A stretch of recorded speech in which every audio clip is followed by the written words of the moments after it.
Hi guys, welcome back to my channel. So this was a request for a hippie gnome. So this is what we're getting into today.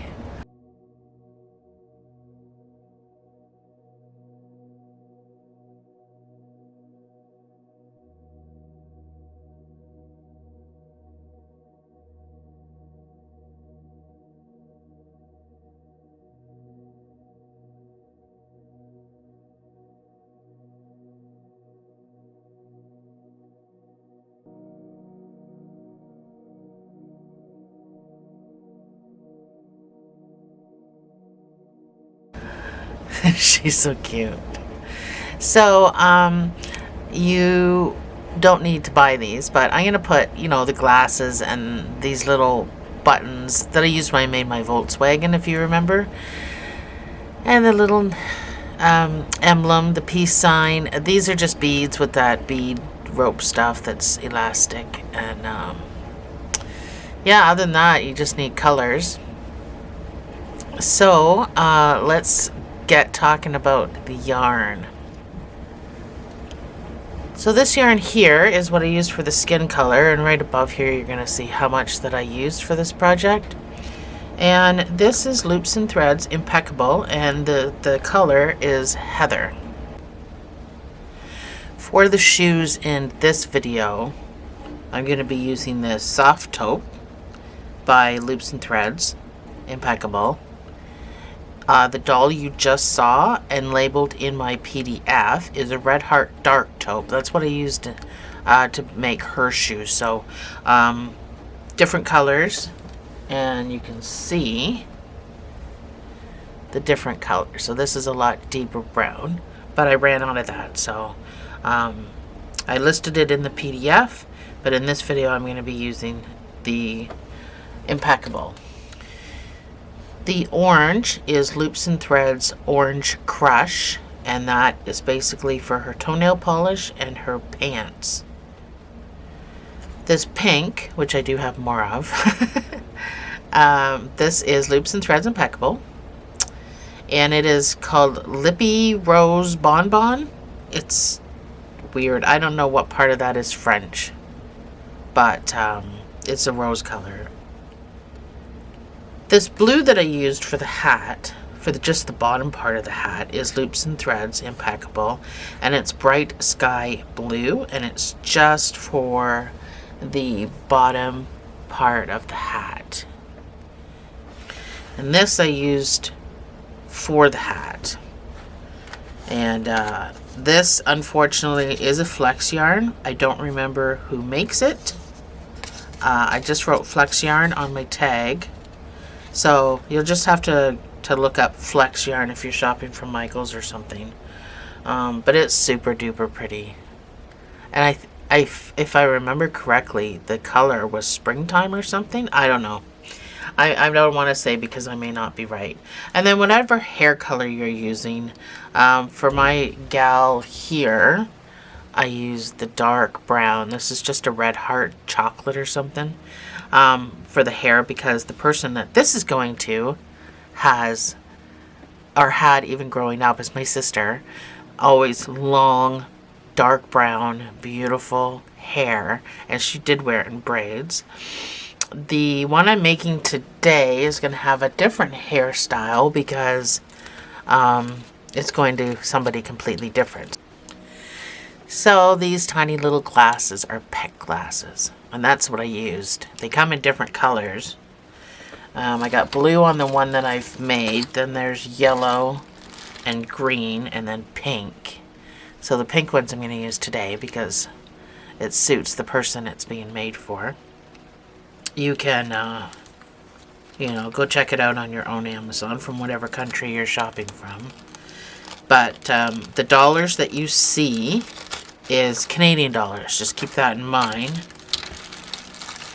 So everything is going to be cheaper for you. And then, like I said, these buttons, I'll put up a picture too of, these are actually wooden buttons that I've used. These and all of these are just buttons from Amazon, wooden buttons. So, and then I'll put up the picture for this. If you just type in hippie stuff in Amazon, you're going to get all this anyway. That's all I did. Except for the glasses. I had to type in pet glasses. And then whatever beads you want with the little bead bracelet making stuff. And then whatever color you want for your fingernails. I went pink because my shirt's pink. So enough blabbing. Let's get into this. So I'm going to start with this. And for everything I'm doing, I'm using my 4.5. So I'm going to start with my skin color because we need to start making arms and feet first. We're building this in amigurumi, so you're going to need a stitch marker. Let's get started. We have to make some toes. So you're going to start with a magic ring of 6 single crochets. If you don't like the magic ring or you're not comfortable with it, you can make a chain 2 and then put 6 single crochets into that first stitch.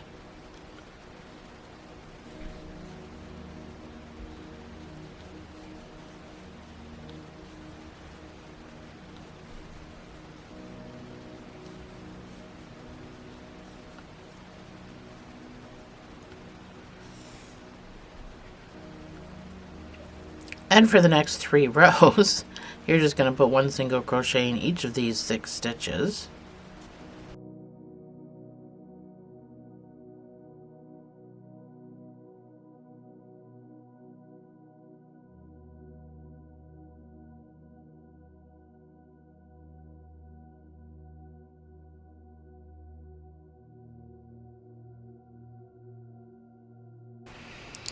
After the first round, I like to make sure this is nice and tight and tie a knot.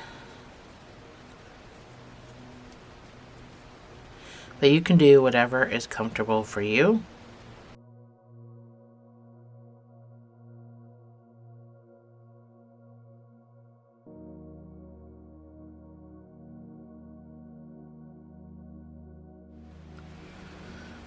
That's my 3 rows. And I'm going to fasten off. You just need a sewing tail.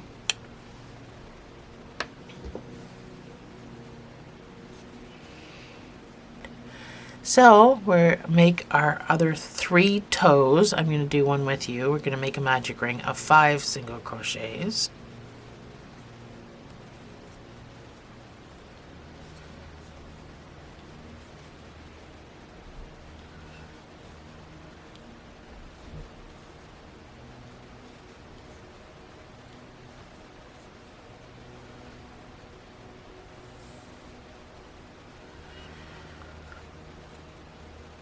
And you're going to do 2 rows of 1 single crochet in each stitch. So I'm just going to count to 10. I'm going to do the same thing and be tying a knot.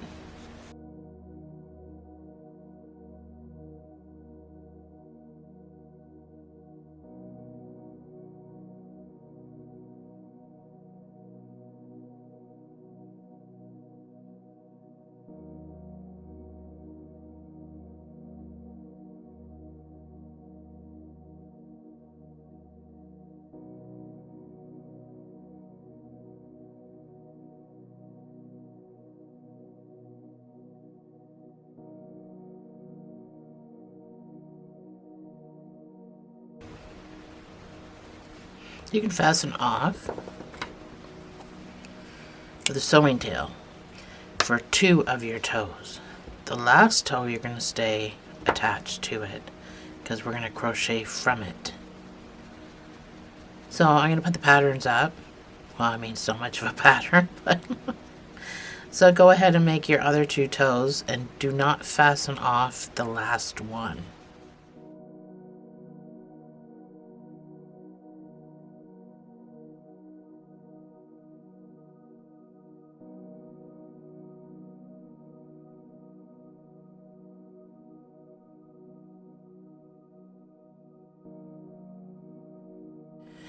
So I'm on my last toe.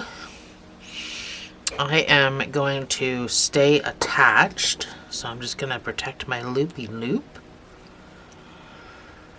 So we kind of have to sew everything to the toe. So first let's start with our little toes.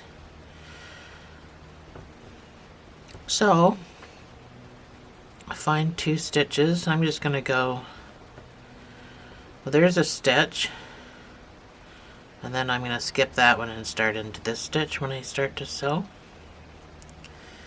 You can sew wherever. I'm not telling you where to sew, just grab 2 stitches and sew them together. Forget to make a knot.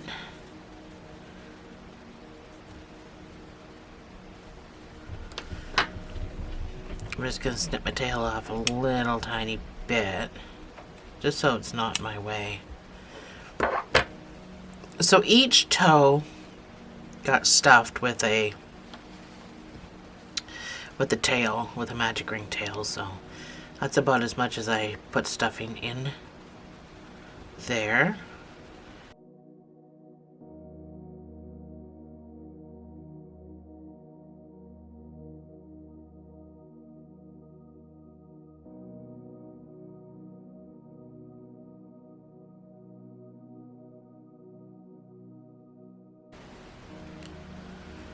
My straggler in the way.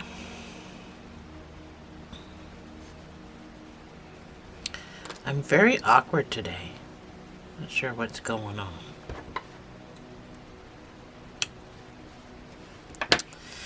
So once you get your 3 toes together, you got to sew this. So I almost called it a thumb. Sew the toe on.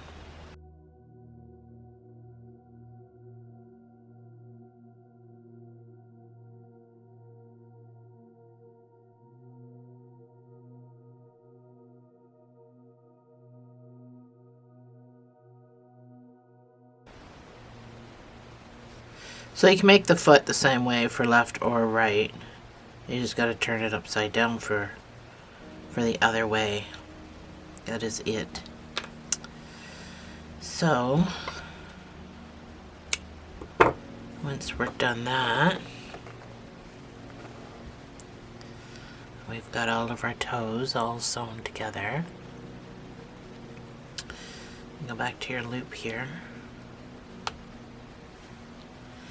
So we're going to start making the foot.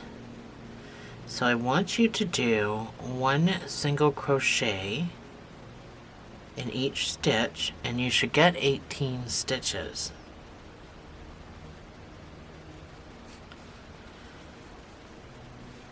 We're going to do 5 rows of that.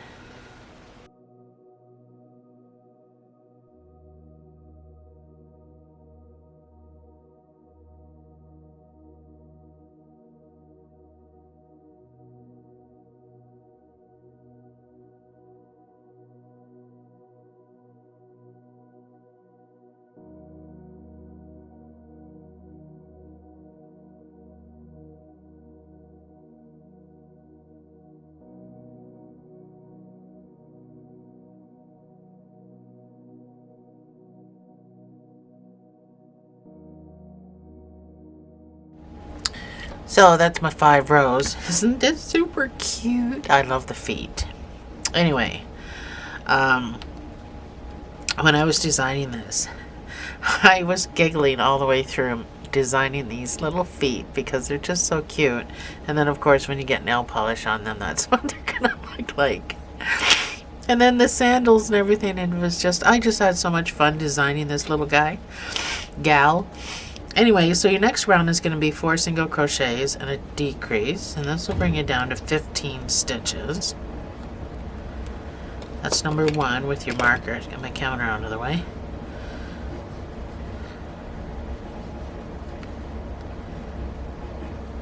This is my 4 single crochets, and then I'm just going to do a regular decrease as opposed to an invisible one, and repeat.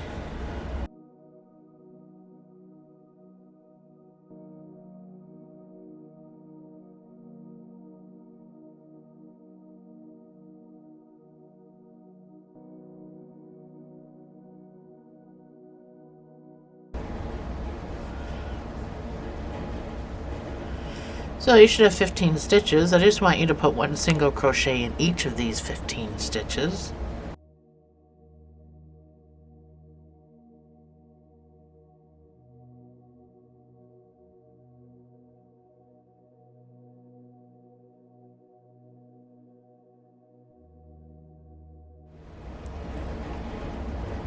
So your next round is going to be another decrease round. You're going to do 3 single crochets and a decrease, and this will bring you down to 12 stitches.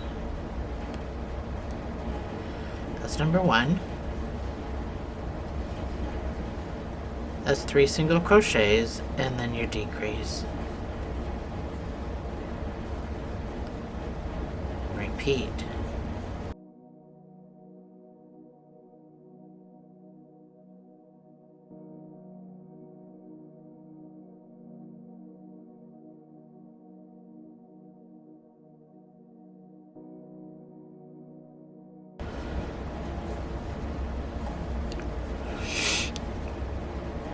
For the next 4 rows, I just want you to put 1 single crochet in each of these 12 stitches.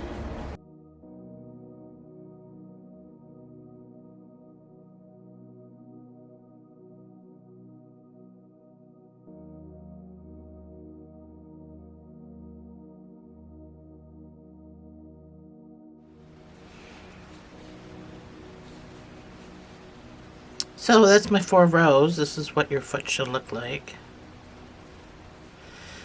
So I'm going to fasten off and then stuff this guy, and we're just going to cinch it closed. So you need a cinching tail. That's about it. So don't put a whole lot of stuffing in this. Remember, this guy is just a little tiny foot.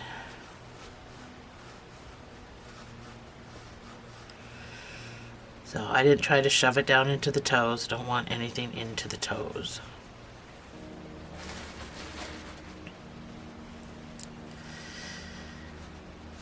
So I'm going to put the pattern on the screen after we cinch it for you to make your other one. You just got to remember to stuff them the same. My other one's already made, obviously, for the video, but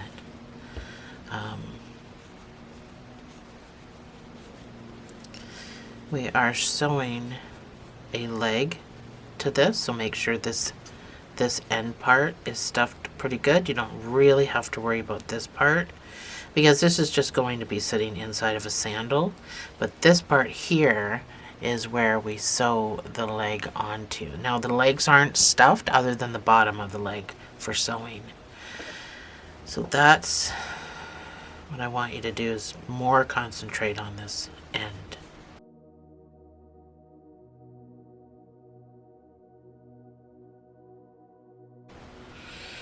So I'm going to cinch mine closed. I think it's full.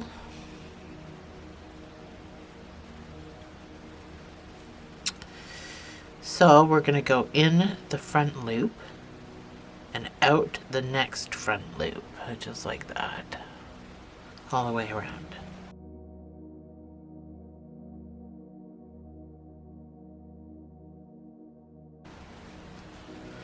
Now before I pull this, I just want to make sure my feet are going to be stuffed the same. I think my other one's stuffed a little bit more.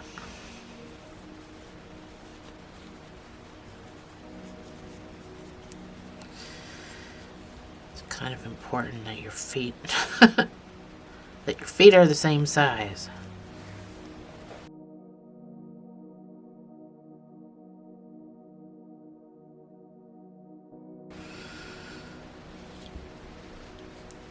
So once you have it where you want it, you can pull up across. And I know right now you don't have another foot to compare it to, so you will though, and you'll have to make sure you do all this. So go down into this bump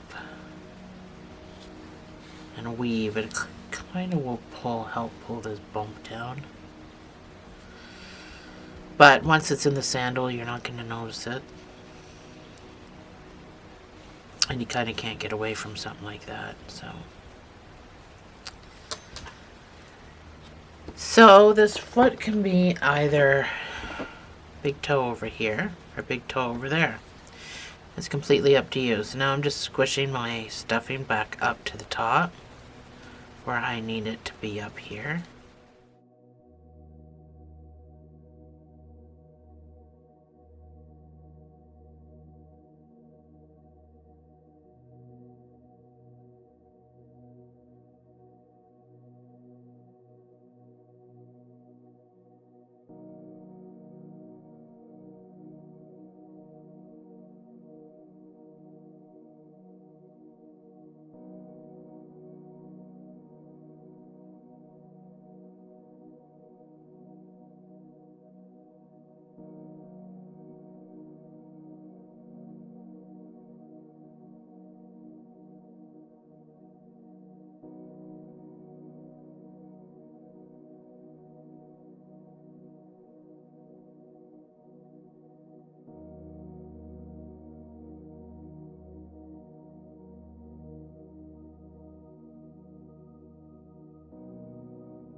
So my big toe is over here, so my other big toe is going to be over there. So these are my 2 feet. And if you're using orange, let's put some nail polish on this before we continue, because it's fun. So if you're using orange, whatever color you're using, just kind of grab a piece. So my toe is over, it's got to be on this side. Yeah. So just make sure when you do your other foot, you are putting it on the right side of the toe. And then I just went back and forth with my yarn a couple of times. I think the big toe I did 3 times, and then my other toes I just did twice.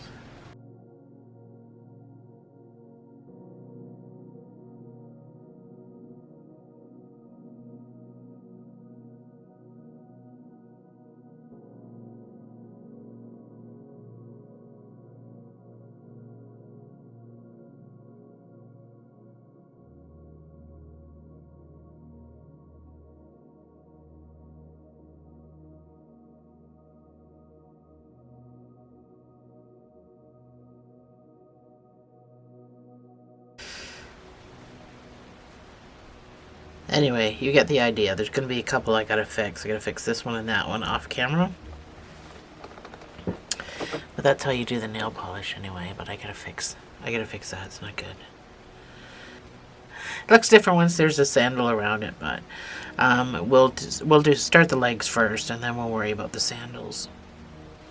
So we start the legs with this color, and then we change to whatever pants colors that you're using. So yeah, that's what we're going to do next.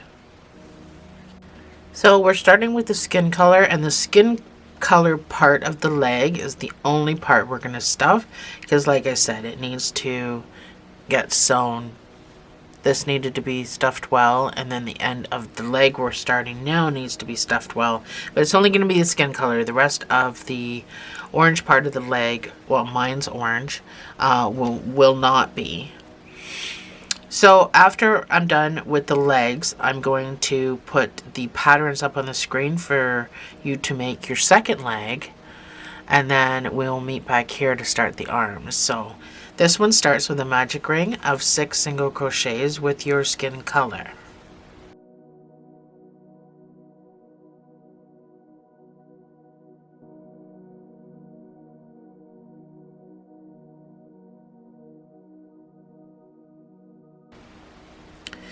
Your next round is going to be 2 single crochets in each stitch around.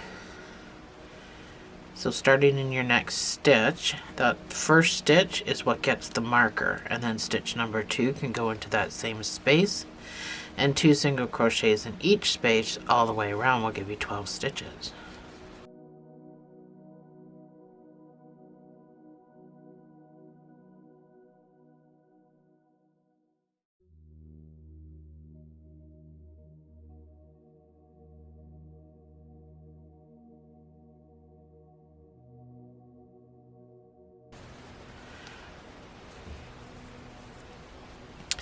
For the next 5 rows, I want you to put 1 single crochet in each of these 12 stitches. I'm going to weave in my straggler at the back here. And then we're going to change to orange.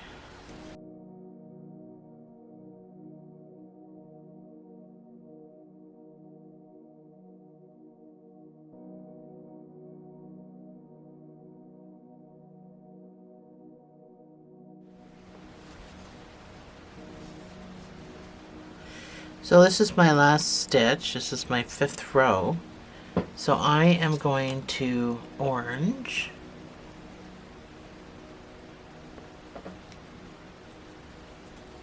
So whatever pants color that you're choosing. So I tie a knot here because I don't like to weave. I feel it makes one side thicker than the other. For any newcomers that wonder why I do this. So, like I said, we are only stuffing the skin color part. We're not stuffing the orange part. Sorry, that's my talk.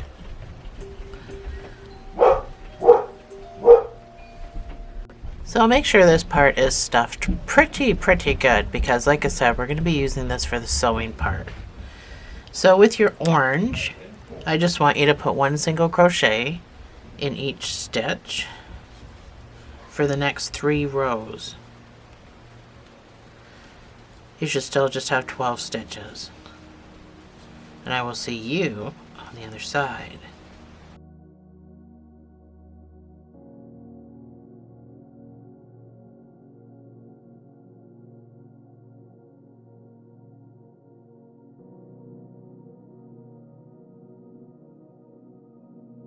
So that's my 3 rows. I'm still just putting stuffing in my my skin color area. I just really want to pack it down and make sure it's nice and strong. But again, I'm not stuffing the orange. So this next round is going to be done in the back loops only. The reason for this, these guys right here, these back loops,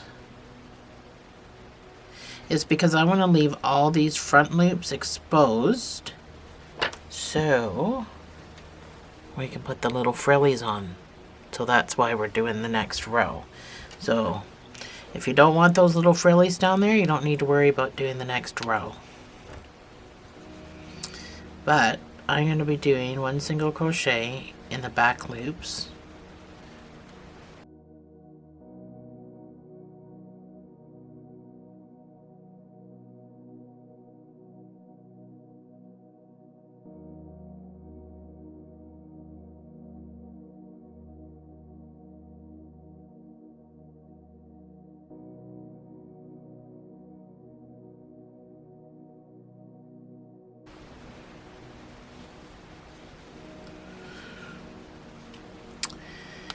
That is it.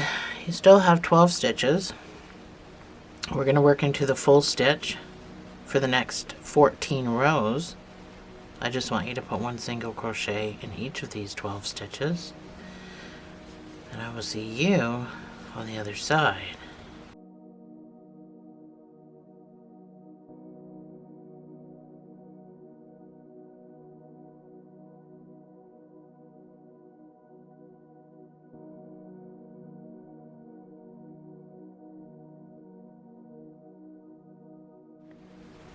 So that's my 14 rows.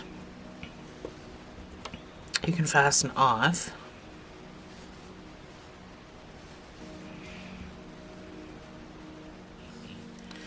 So we should have 18 rows of the orange. And you can fasten off. We're going to whip stitch this. So you just need a sewing tail and a whip stitch tail.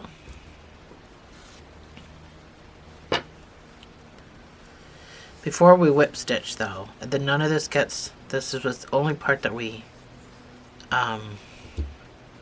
stuffed. And that's going to be what we mattress stitch to our foot.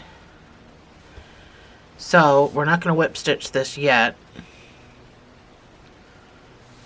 but just make sure that this is on a side when you're, I mean, you can always pull a few stitches out if you don't get this straight, but that's the first thing that I want you to do, is to mattress stitch this.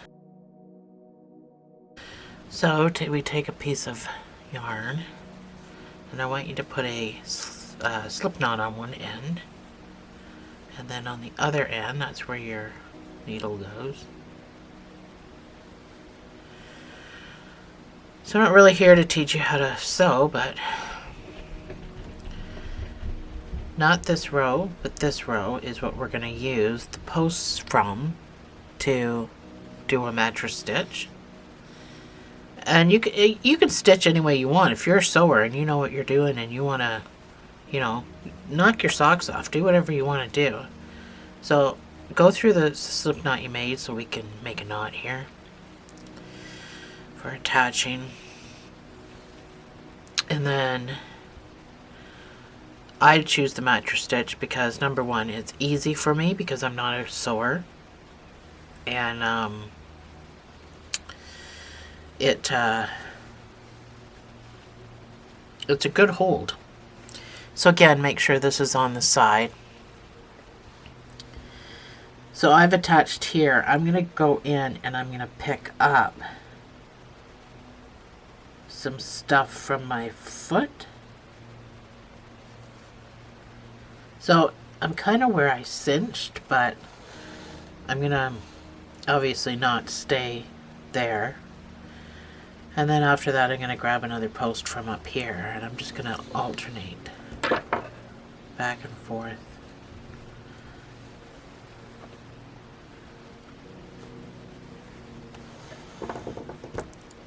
I'm just going to grab that. So I'm going to kind of pull as I go just to make sure that I'm in a good spot. So once I get a few,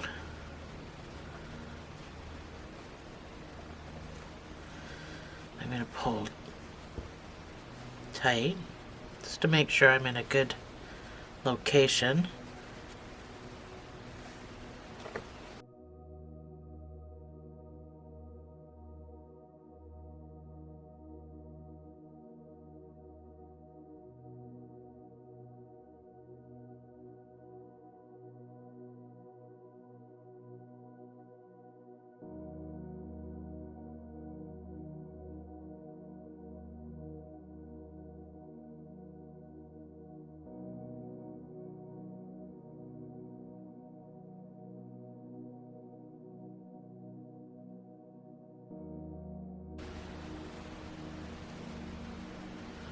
So if I have extra, I usually go around a second time because now I know that I can pull over here more.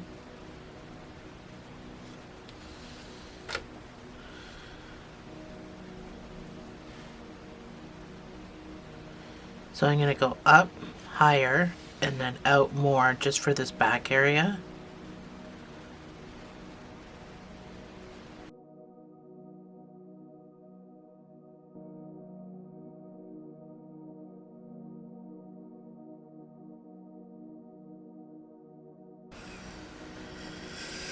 There.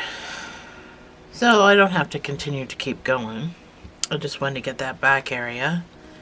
So I'm going to tie these two together.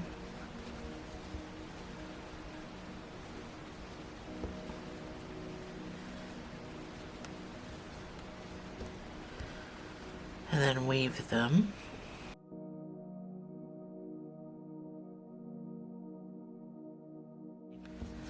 And then right here where we did our back loops, we're just going to take our orange and we're going to twist it around our hand a few times.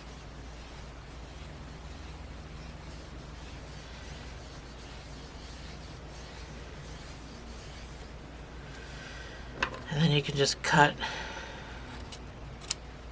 that off.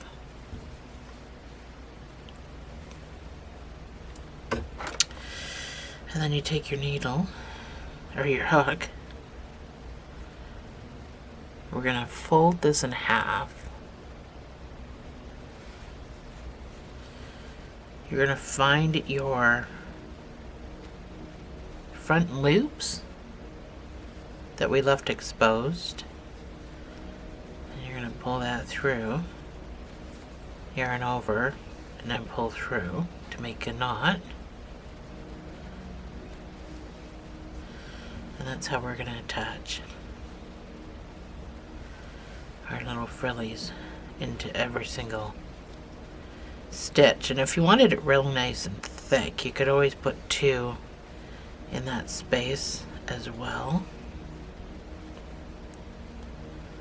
I just did 1 in each space. Don't worry about how long it is or anything, because we're going to trim it after.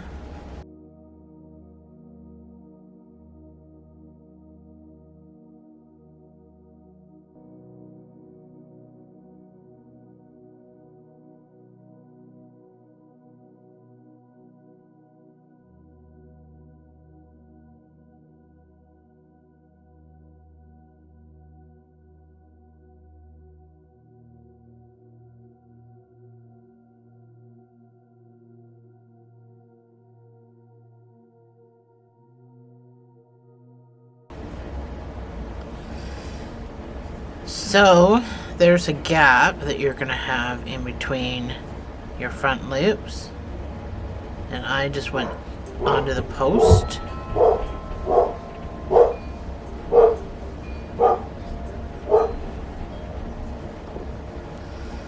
There. And then you can just trim them wherever you want them to be.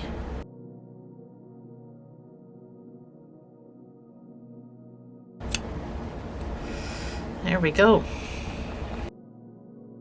So, this up here, we're just going to whip stitch this.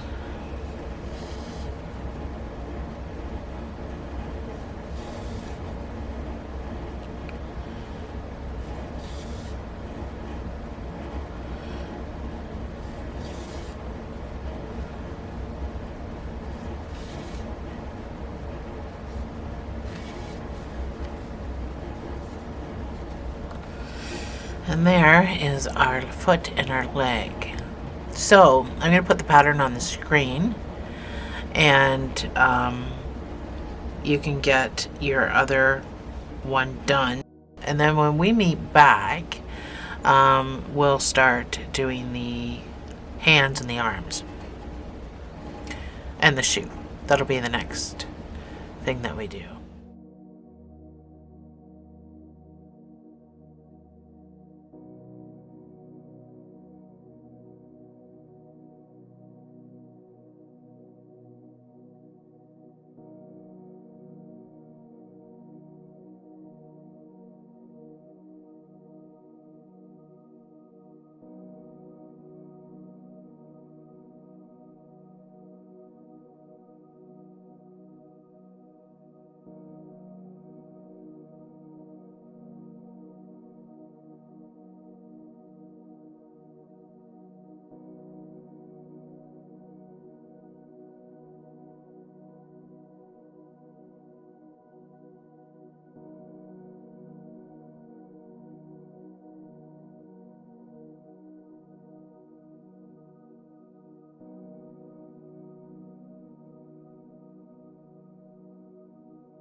So let's get our brown and we can get our sandals done.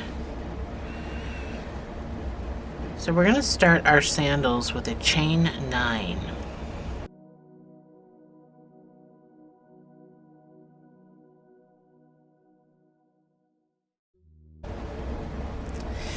And then we're going to do 7 single crochets.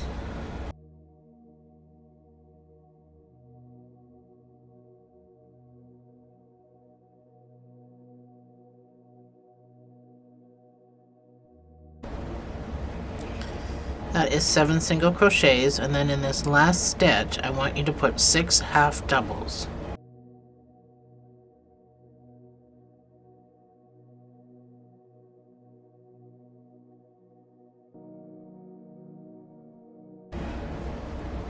We're going to follow this curve around, and we're going to work on the other side of this chain. That's what is known as working in the round. So pull your slip knot nice and tight, and starting in this very first stitch next to your slip knot, you're going to do 7 single crochets. Try that again. So I am weaving in my tail at the back.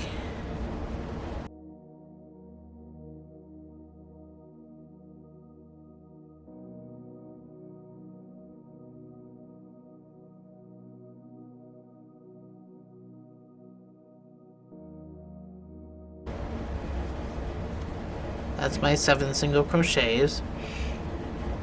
I'm going to cut this off at the back because I weaved it in, so I'm going to get rid of it. So for round 2, I'm going to have you marker off this first stitch. So round 2, put your first single crochet into this first stitch and then put a marker on it. You're going to put 2 single crochets in the same space, but I want the markered one to be the first one, and put stitch number 2 in that same space. Next I want you to do a 1 single crochet increase 2 times. So that's 1 single crochet and then an increase. That's 1 time. Another one, 1 single crochet and then your increase. So an increase is 2 single crochets in the same space. That's the second time. And now I want you to do 3 half doubles.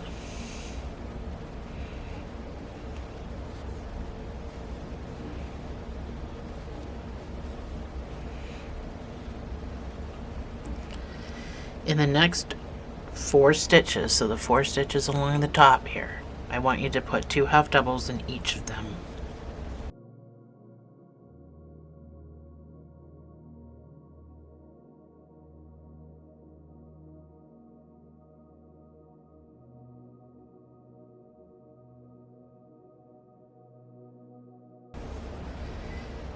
And then I want you to do 3 half doubles.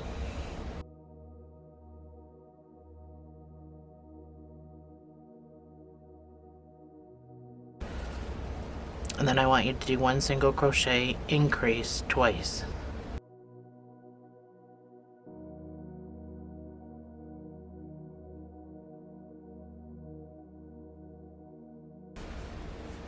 And in this last stitch I want you to do 2 single crochets. So we just repeated exactly what we did on the other side.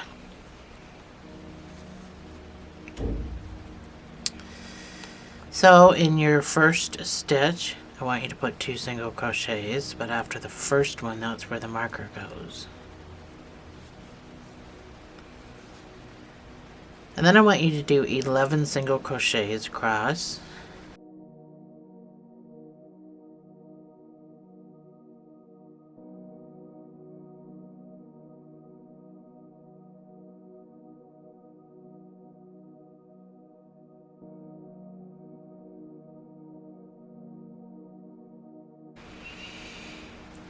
So these next 6 stitches that go all along the top here, I want you to put 2 half double crochets in each of these 6 stitches.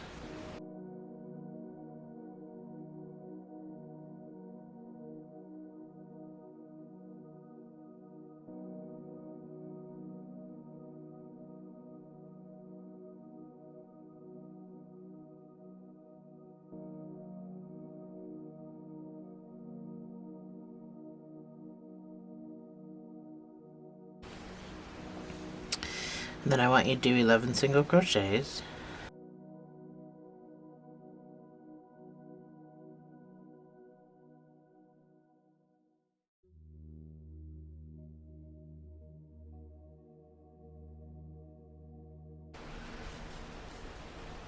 And in your very last stitch here, I want you to put 2 single crochets.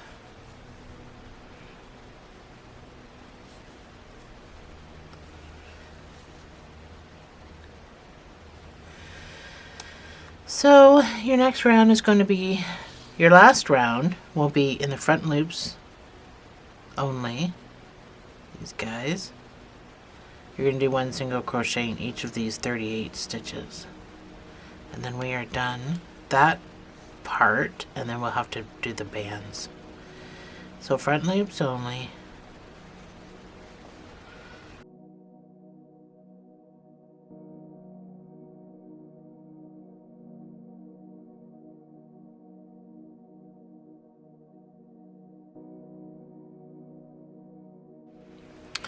So this is what you should have. This is your sandal.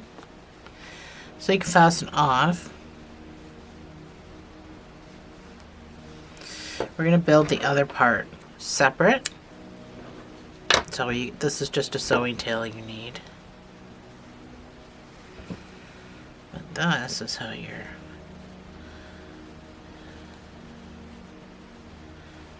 slipper is going to be, or your sandal is going to be.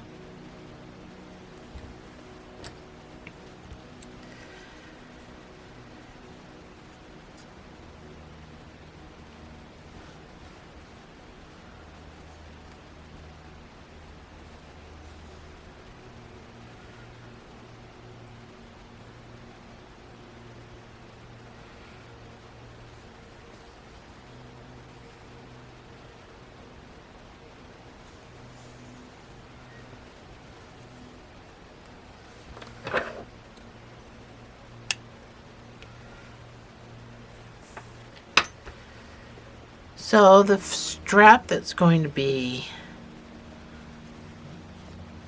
not the toe strap, the other strap, the strap over here, that's the one we're going to make next. So I just want you to chain 8.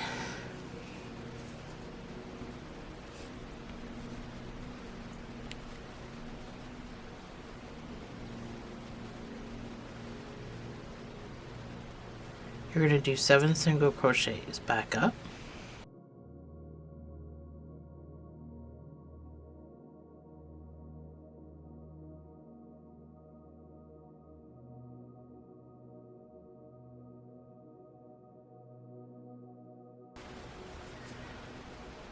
Chain 1, turn your work, and do another 7 single crochets.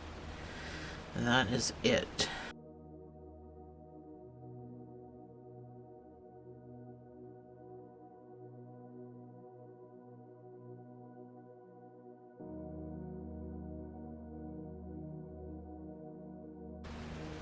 You can fasten off. You're going to need a sewing tail.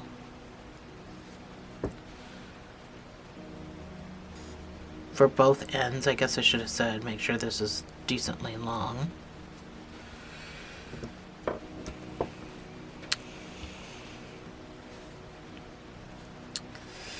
So your foot goes in your sandal.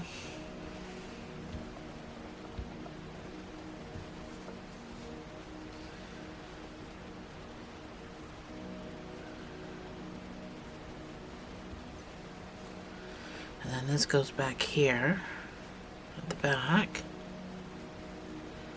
And make sure your foot's in the right spot. Not that it's going to hold your foot down or anything, but so you got a couple of stitches to do.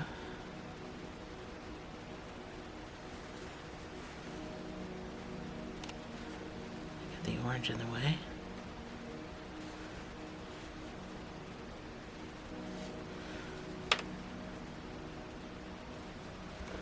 Make your knot.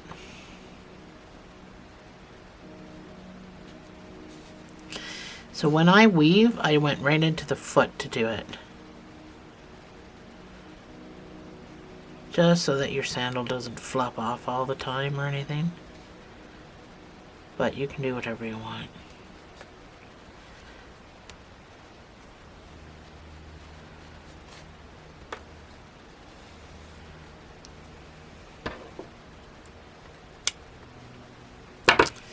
And then we just sew the other side on the same way.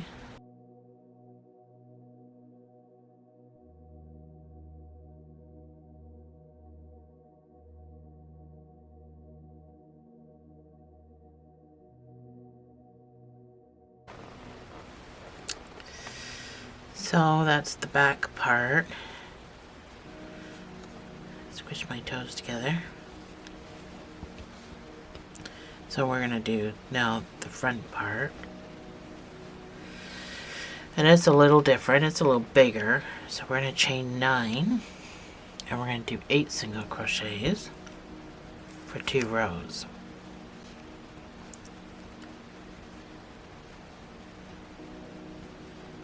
So make sure your tail's long.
There we go.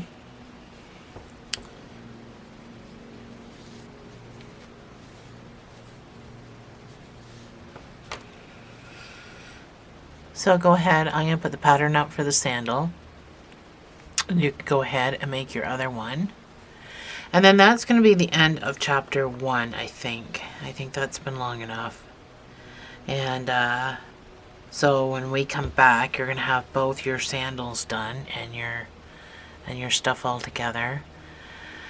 And we'll come back and start the arms and probably get the body done. And it's probably going to be 3 chapters because the hat's pretty long. It's a pretty big hat. It's pretty long. So I will see you in chapter 2.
Hi guys, welcome back to chapter 2.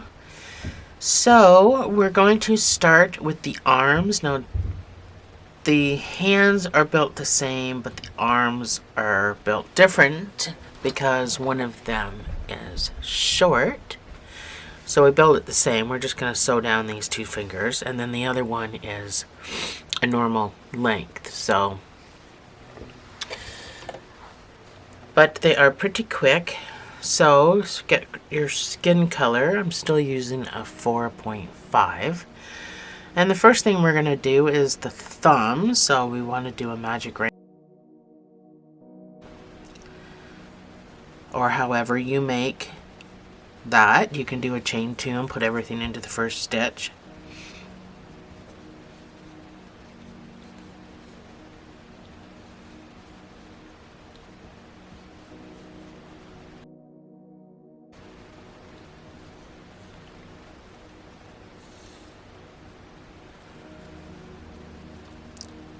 All I want you to do is 1 single crochet in each of these 6 stitches for 3 rows. So instead of using a stitch marker, I'm just going to count. After my first row, I like to make a knot at the back, and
so that's my 3 rows. I'm going to fasten off. You just need a little tiny sewing tail.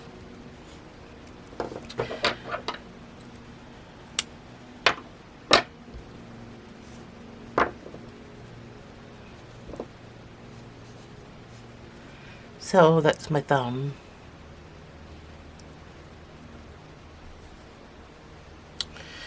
So we can move on to fingers. Now I did 3 fingers. I did 3 fingers on each hand. So we're going to start with a magic ring.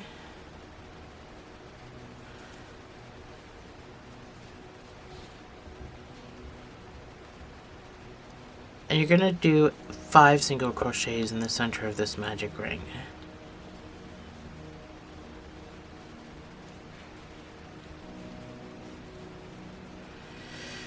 And for the next 4 rows, you're going to do 1 single crochet in each of these 5 stitches.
So that's my 4 rows. I'm going to go in and fasten off. So you have to make 3, just with a little sewing tail again. You have to make 3 fingers for each hand. But the last finger you can't fasten off of because we're going to crochet the hand from that.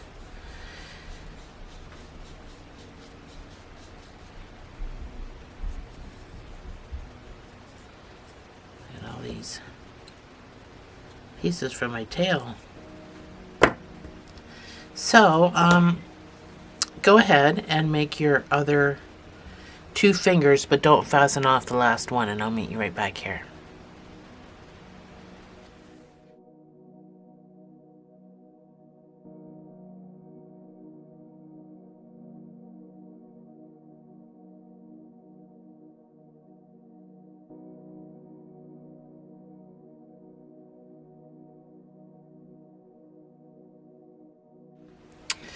So I am back with my last finger.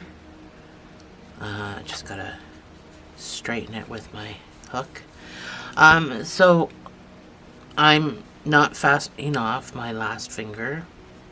And I'm going to take my other 2 fingers and I'm going to sew them to this finger. So we're only starting off with fingers first. We're going to sew the thumb on after a couple of rows. So just worry about your fingers. So this is going to be my first stitch with my marker. So I'm going to go into this next stitch to start sewing.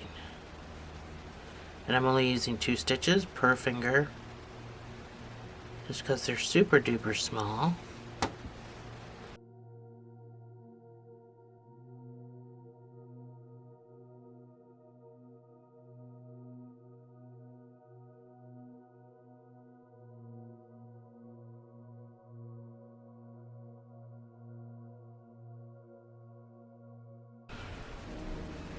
I do not stuff my fingers, but if you want to stuff your fingers, you can go ahead.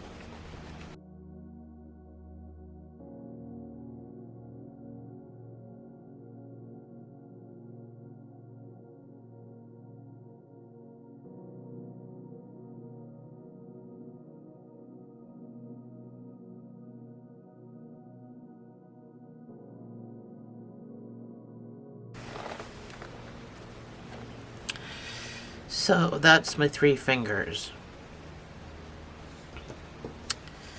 Get my scissors out of the way. The first 2 rows that you're going to do are just going to be 1 single crochet in each stitch.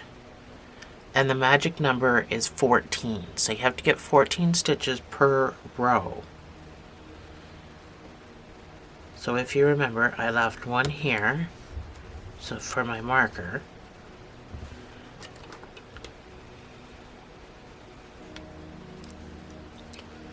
and I left 1 before I sewed it in each spot.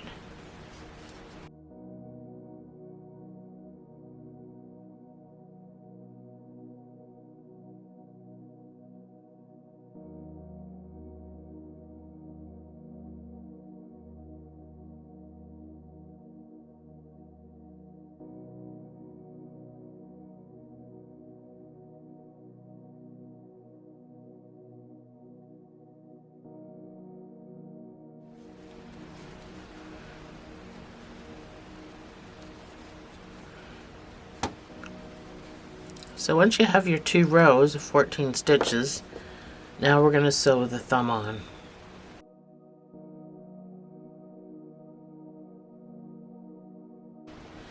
So this works the same for both hands. You can just flip them around. It's just a matter of how you're holding it as you're making it. So this is the side that my thing is on. So I'm going to have to go over here, find my 2 best stitches to use to sew my thumb on.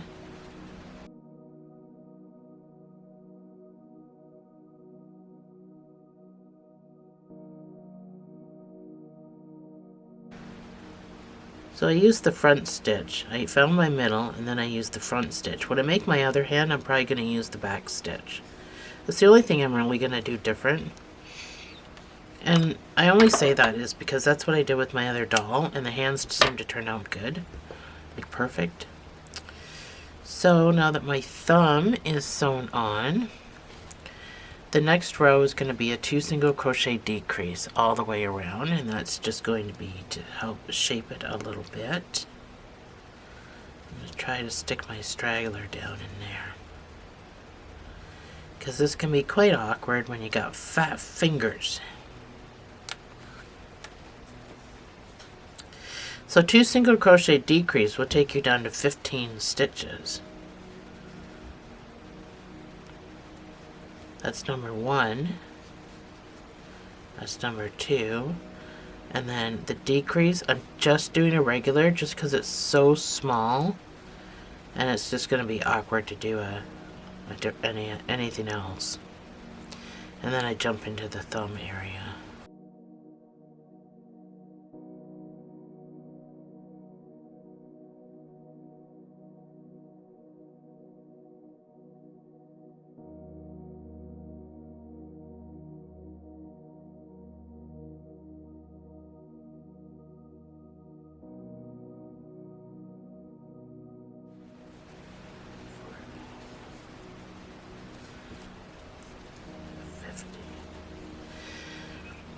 So, because I managed to do a decrease here, and I did a decrease here, it pulls my thumb up into position like that.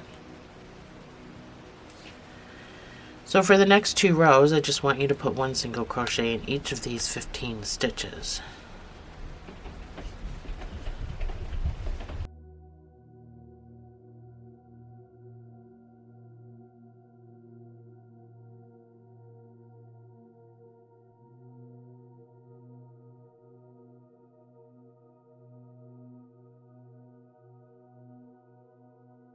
So that's what your hand should look like. Well, a little more in position with your thumb. So let's stuff this a little bit because we're going to decrease again. So just a wee tiny little bit. We don't want to put a whole lot in here. We certainly don't want to put a whole lot. We don't want any in the fingers. Well, I mean, I don't. You can do whatever you want.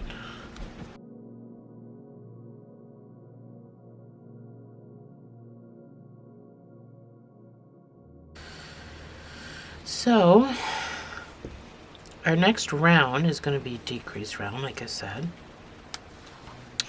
And we're going to do a 3 single crochet decrease, and this will bring it down to 12 stitches. Sorry, we're at 15 stitches. So bring it down to 12 stitches. So that's number 1. That's 3 single crochets and then your decrease.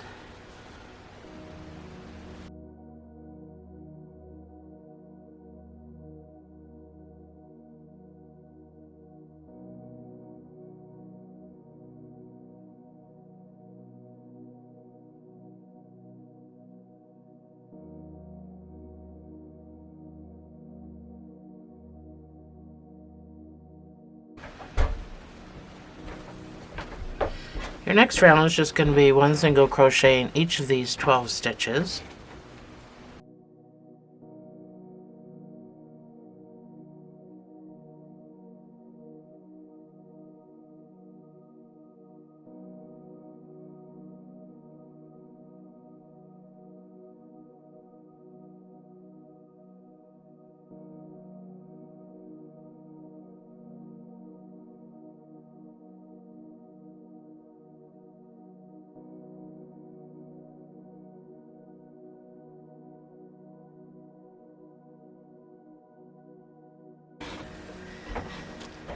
So your next round is going to be 3 single crochets and an increase. So we're going to increase.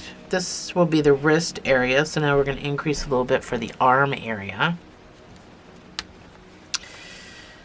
So this will bring it back up to 15 stitches.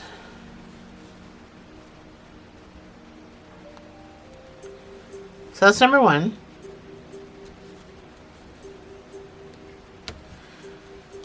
That's 3 single crochets, and then your next stitch will get the increase. So 2 single crochets in the same space.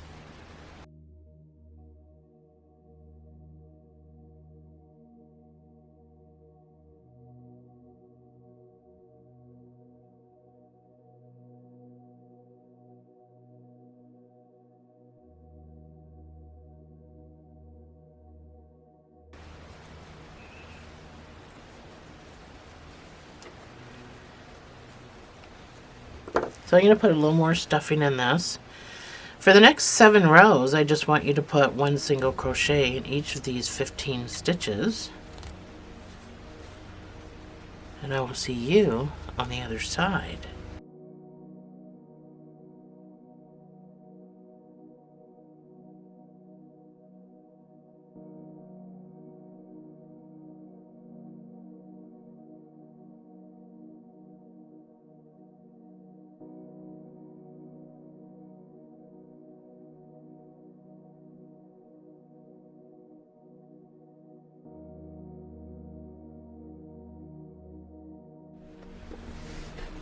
So that's my 7 rows.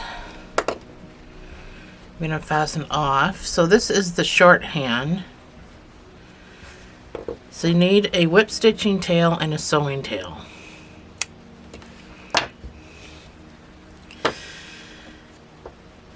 So let's stuff this, and then we'll do the nail polish, the beads.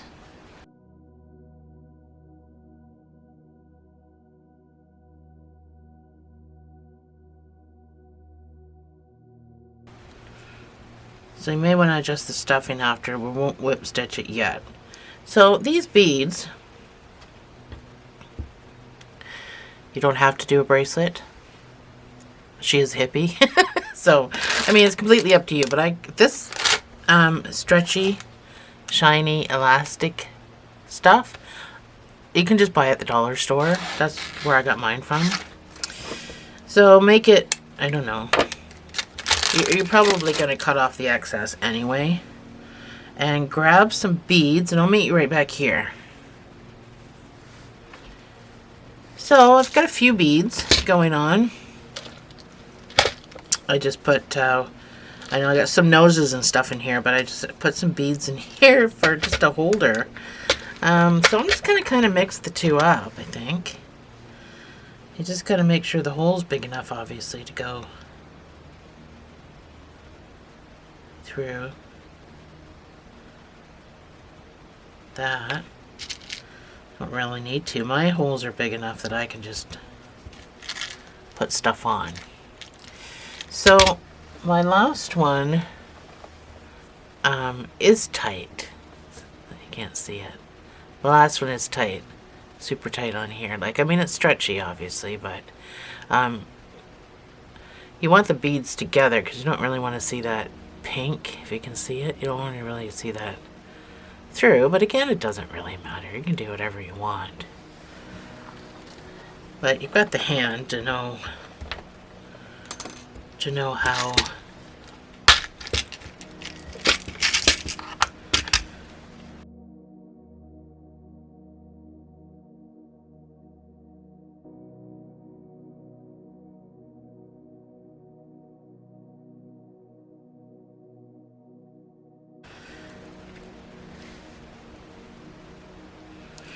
so it's probably good enough for me.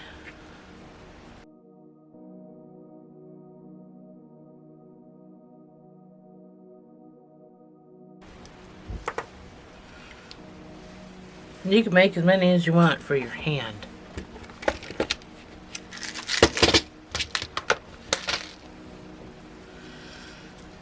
And then we just put it on before we do anything, just so you know that, you know, it's decent. So, we need another little piece of the same color.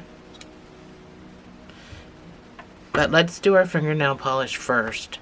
This is going to be used to sew down the thumb and the finger so that it's giving the peace sign. So, but let's do our nail polish first. So I'm using pink just because my top is pink, but you can use whatever color nail polish you want.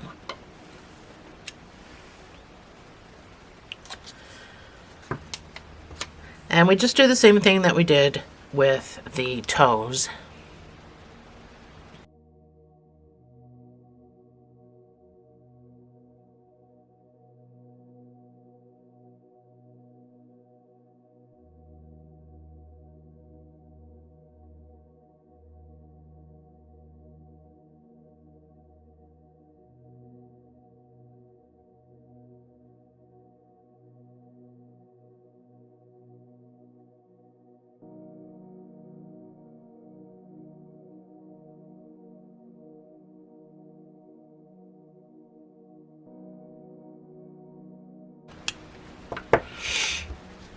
So,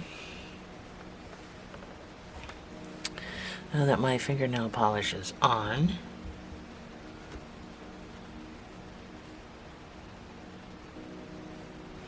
we're going to make a slip knot on this one end. I'm going to take the thumb and the pinky,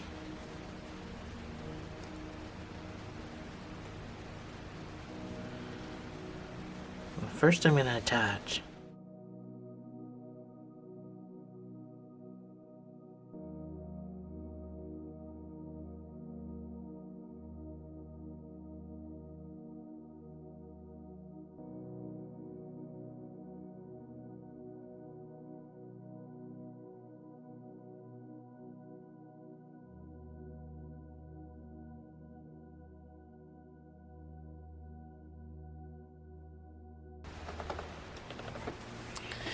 There we go, our peace sign hand.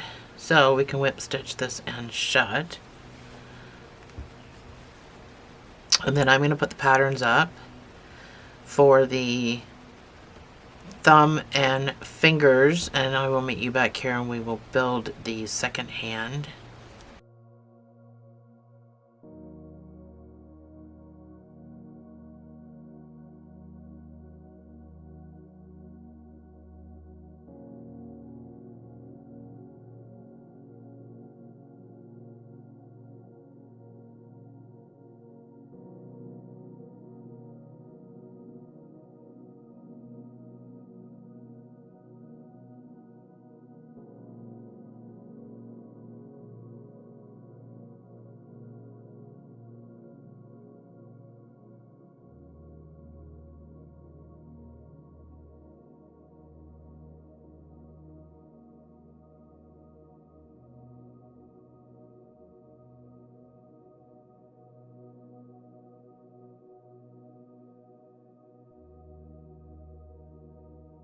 So I'm back with all my fingers. So this is going to be built the same as the other one, but instead of 7 rows, we're going to do 12 rows. So everything is exactly the same. So if you feel like I'm whipping through this part, I probably am. So sew all your fingers together.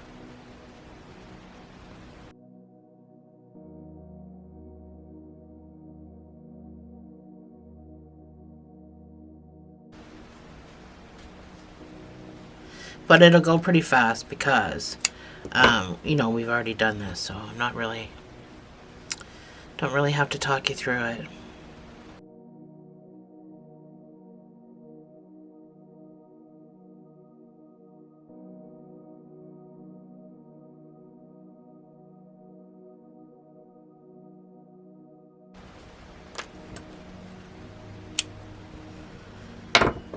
So once your fingers are all sewn together, your first 2 rows are going to be 1 single crochet, and each of what should be the magic number is 14.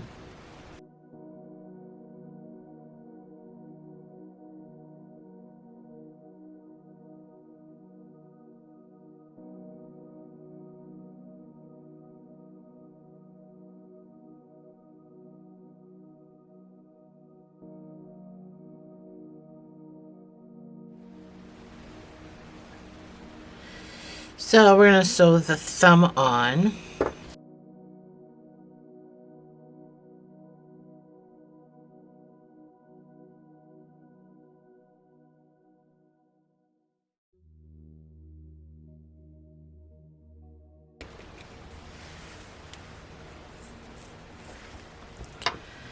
So once the thumb is sewn on, we do a decrease. And we're going to do 2 single crochets and a decrease.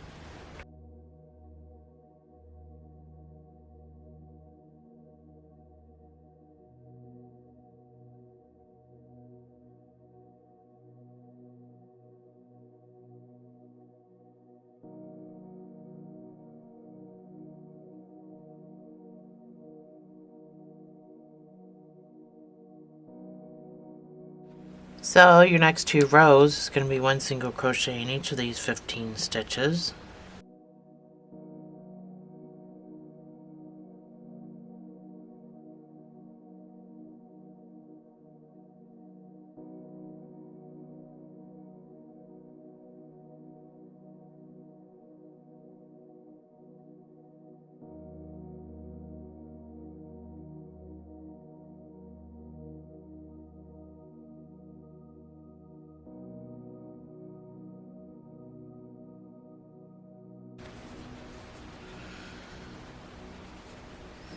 So your next round is going to be 3 single crochets and a decrease. This will bring you down to 12 stitches. And then you're going to follow it up with 1 single crochet in each of those 12 stitches.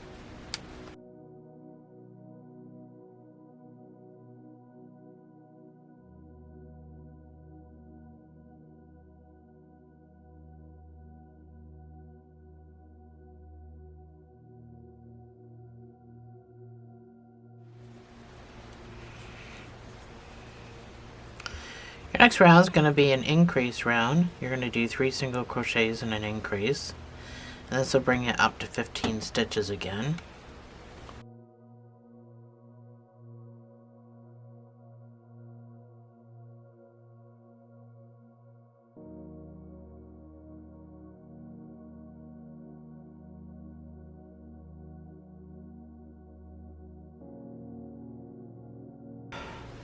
So for this hand, for the next 12 rows, you're going to put 1 single crochet in each of these 15 stitches. So PDF users, you're going to see it say second arm, make thumbs, fingers, make hands the same through to round 9, and then 9 to 21 is your 12 rows. You'll see it just under the first pattern, in case you're looking for it and you don't know where it is.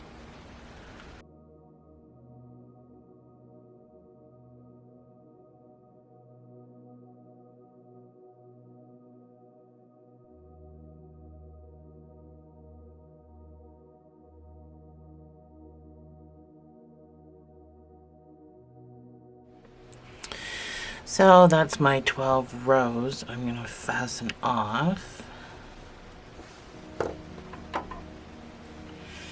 So you just need a whip stitching tail and a sewing tail.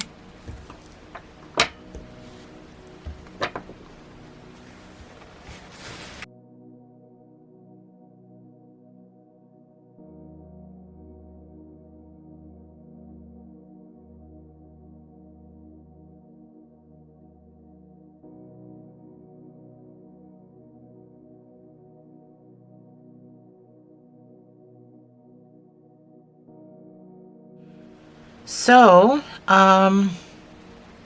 we can do nail polish on here. We just got to make sure the nail polish is going to be on the right side. So, this one, the thumb's over here, which means it is the left side of the body if I'm in the body, the right side if I'm looking at the body, and then this thumb is over here for this side of the body. So we got to do, I have to do the nail polish on top here. So we'll get that done, and then you can make other beads if you want. Another bracelet or 2.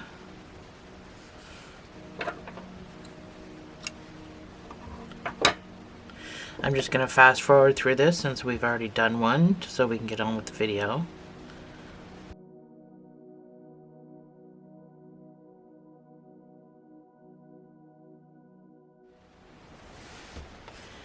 So we're going to start making the body now. So I'm going to start with my pants color, which is orange. And I'm going to make a magic ring of 6 single crochets.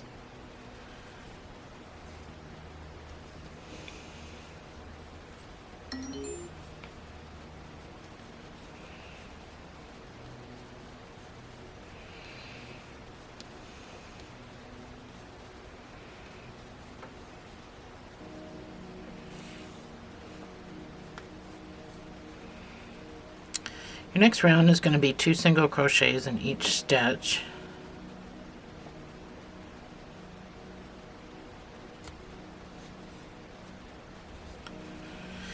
So after your first stitch, that's where the marker goes. And then stitch number 2 can follow in that same space. 2 single crochets in each stitch around will give you a total of 12 stitches.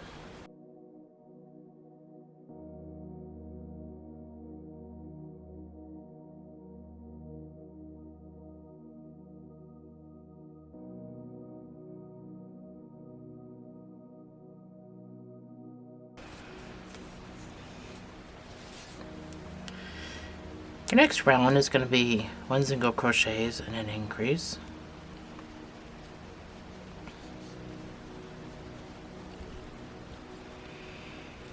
That's 1 single crochet, and then the next stitch gets the increase of 2 single crochets in the same space.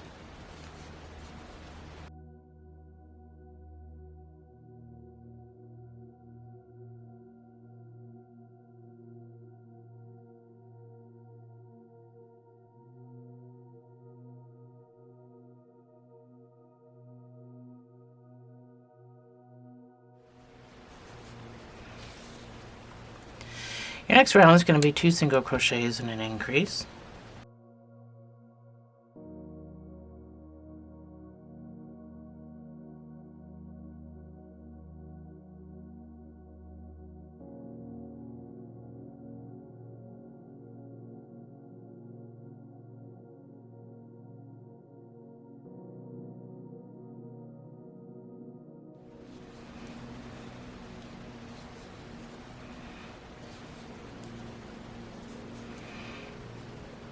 Your next round is going to be 3 single crochets and an increase.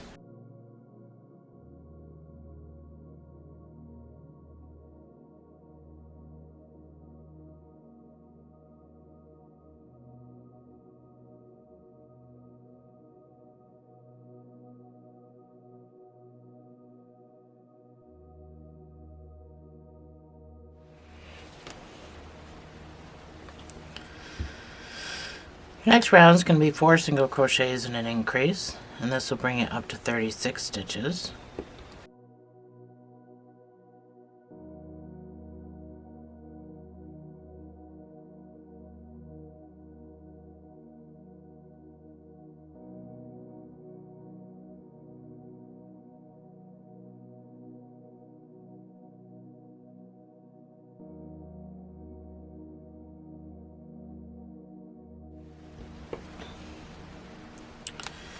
Your next round is going to be 5 single crochets and an increase.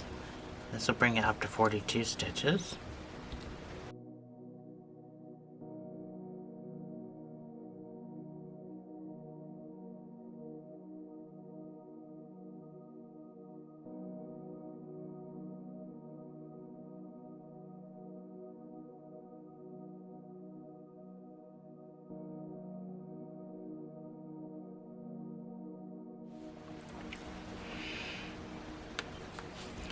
Your next round is going to be 6 single crochets and an increase, and this will bring it up to 48 stitches.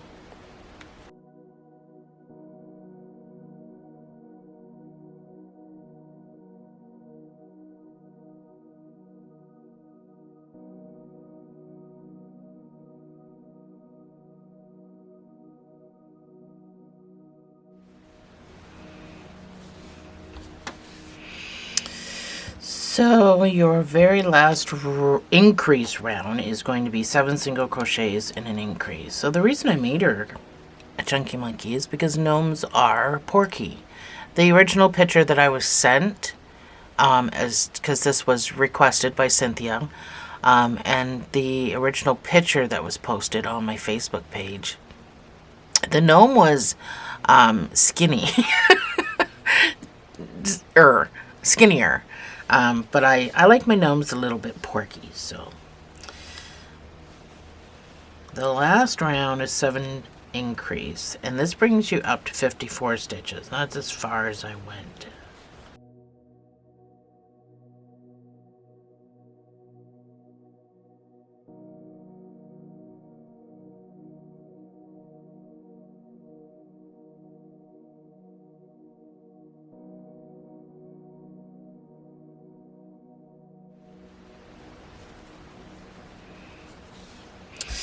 So that's what you should have, 54 stitches.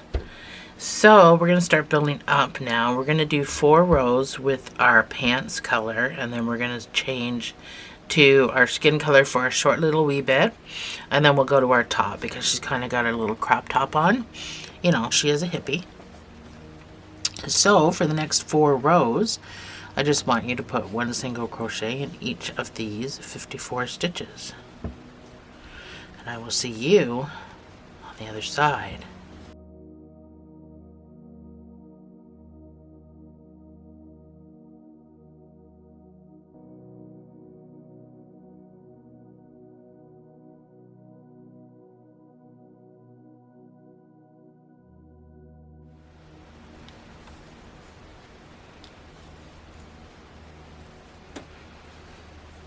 So this is my last round. This is my last stitch.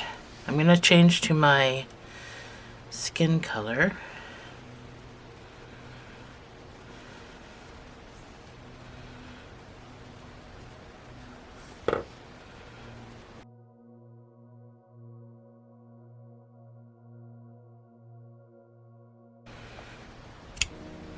We're not going back to the orange. We're going to our shirt color, which mine is pink. You know, unless your shirt color is the same color as your pants. So, this round we're going to be working in the back loops. It just gives it more of a defined kind of a look. Like, these are actually pants, this is actually skin kind of a look. So, that's the only reason I did it. If you do struggle with the back loop, I mean, it's not necessary. It just aesthetically looks better. Later on, when we do back loops, you're going to have to, because that's how we do the tassels for the shirt, but this one is not super important. But 1 single crochet all the way around in the back loops only.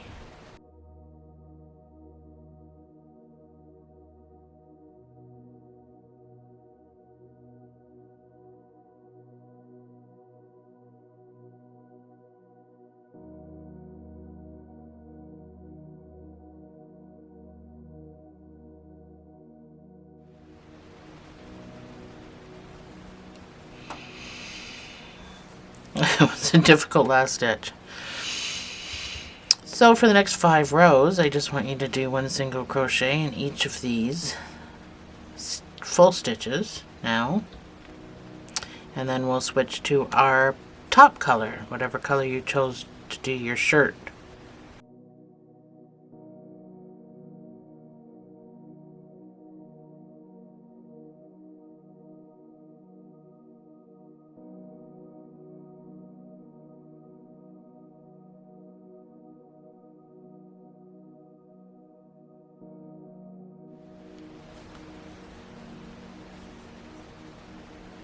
So this is my 5th row. I'm just coming up to my last stitch where I'm going to change colors to my shirt color.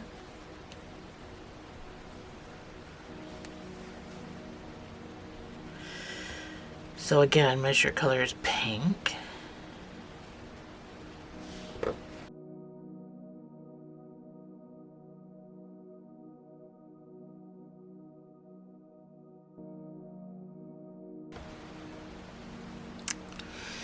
So for this round, we're going to be doing the first round in the front loops.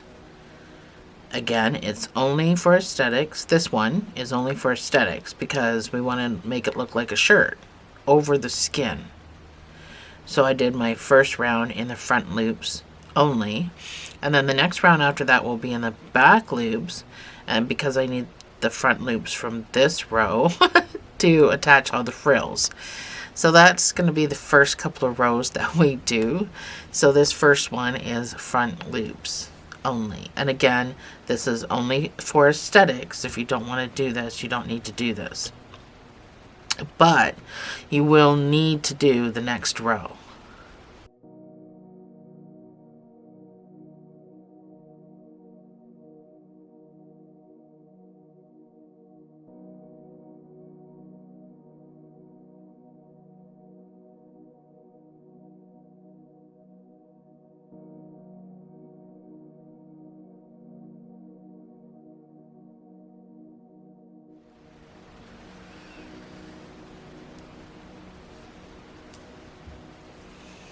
So your next round is going to be done in the back loops. So now these we have to do because I need all these front loops to put all these tassels on.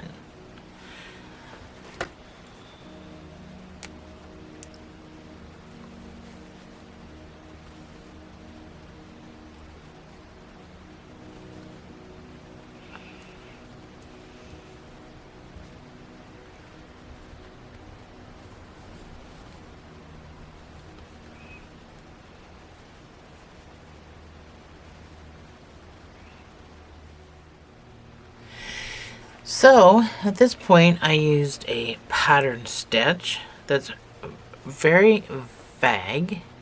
If my camera will focus, there we go. So I used a pattern stitch that was actually quite vague, that you can decide whether to use or not to use. It's completely up to you. So all my pattern stitch is a 1 single crochet and then a half double alternating. So we'll start with a single crochet in this stitch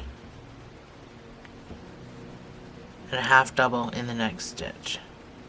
1 single crochet in this stitch, half double in the next stitch. That's all I did.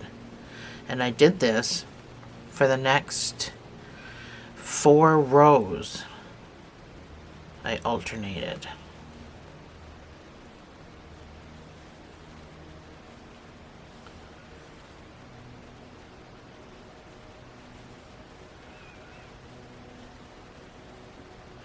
And this pattern is very forgiving, so if you accidentally put 2 single crochets side by each, it won't be noticeable. And you can start stuffing this at any time.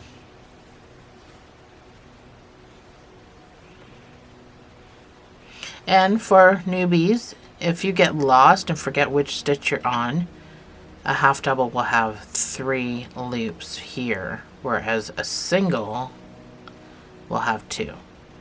So that's how you know where you're at.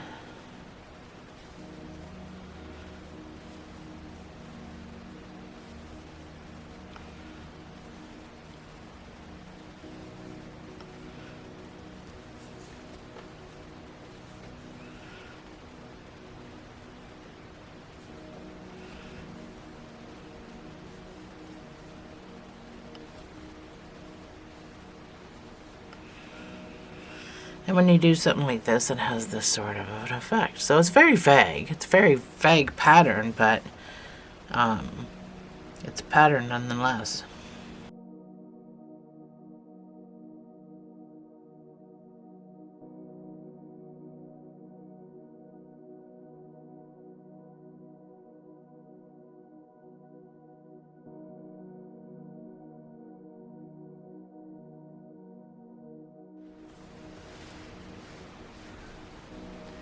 So that's my 4 rows of my pattern stitch. We're going to start decreasing. I've already started to stuff mine a little bit. And we're going to do a 7 single crochet decrease, and this will bring you down to 48 stitches. So we're just regular crochet now, no more pattern stitch.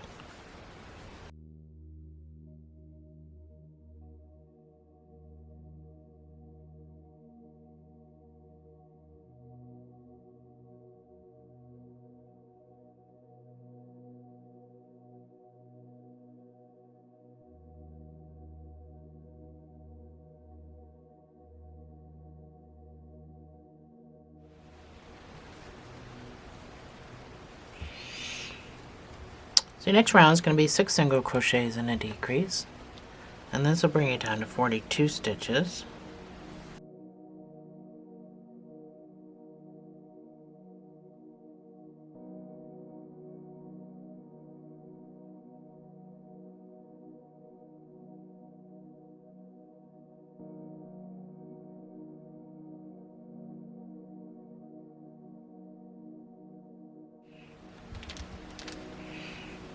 So your next round is just going to be 1 single crochet in each of these 42 stitches.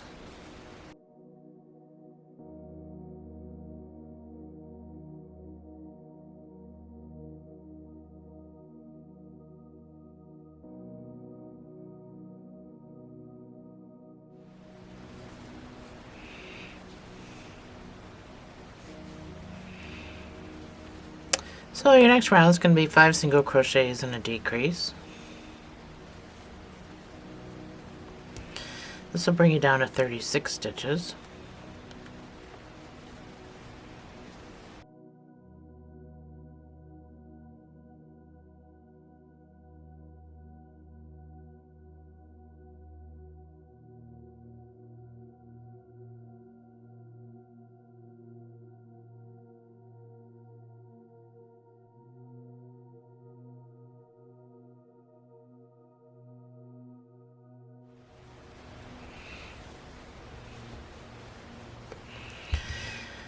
Your next round is going to be 4 single crochets and a decrease, and this brings you down to 30 stitches.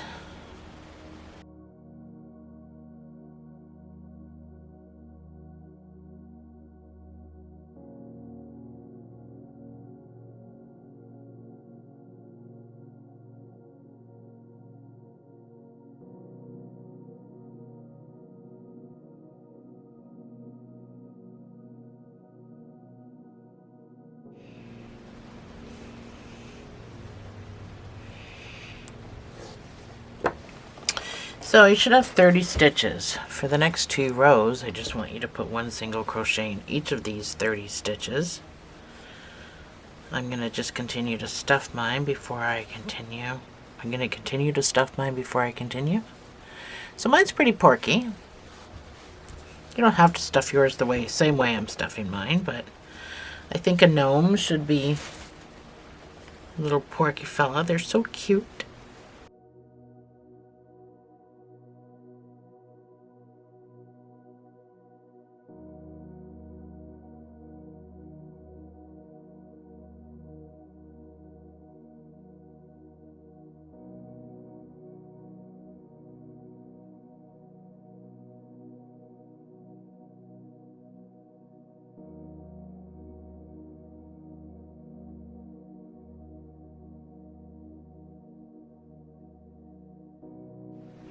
So that was my 2 rows. This is what you should have at this point.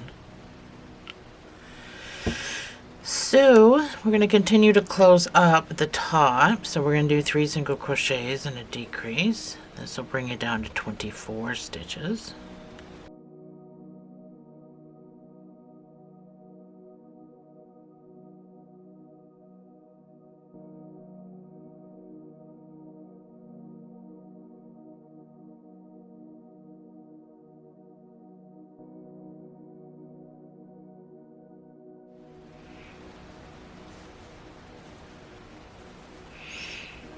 So your next round is going to be 2 single crochets and a decrease.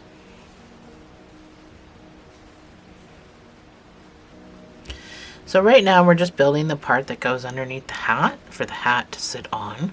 So the top of her head, or I guess. That's number 1. That's number 2. And then your decrease. So let's bring it down to 18 stitches.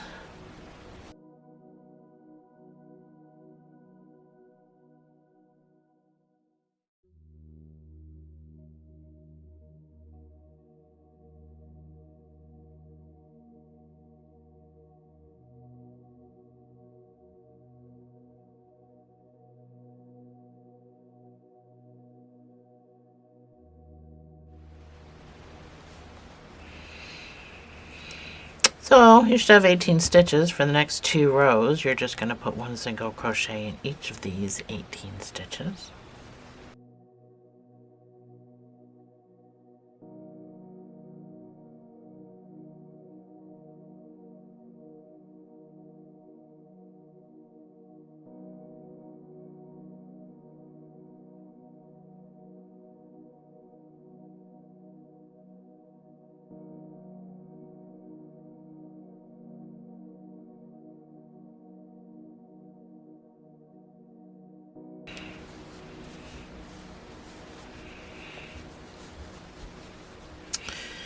So your last round is going to be 1 single crochet and a decrease, and this will bring it down to 12 stitches. And then we're going to cinch from here. So I just want you to make sure that this part's, you know, stuffed as well as you can stuff it, but try not to overstuff it. You don't want to see your stuffing through your yarn.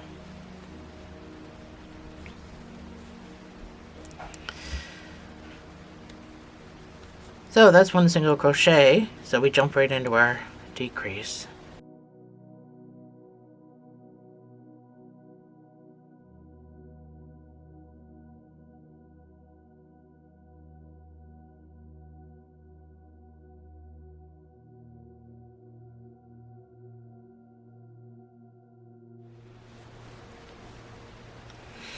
There we go. You can fasten off.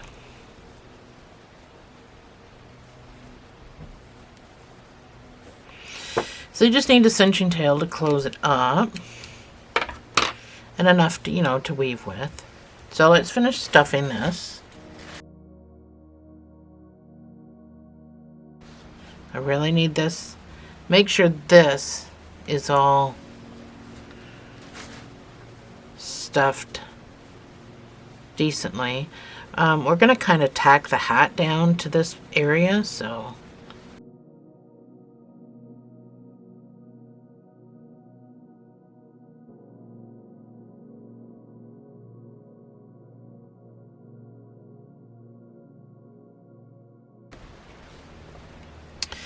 I want you to go in the front loop and then out the next front loop, in and out, all the way around.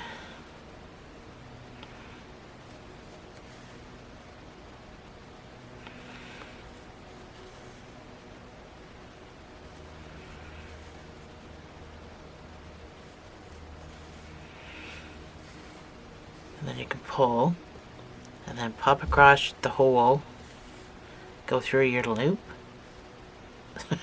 Might help if I'm a little bit more on camera. I'm going to go in the other direction. I always do it twice. And I also always wiggle my yarn because I feel like it ties it down pretty good. So that's what it should look like. This little, let me zoom out a little bit. This little, I don't even know I don't know what kind of shape this is, but anyway, so I'm just going to weave in and out, back and forth.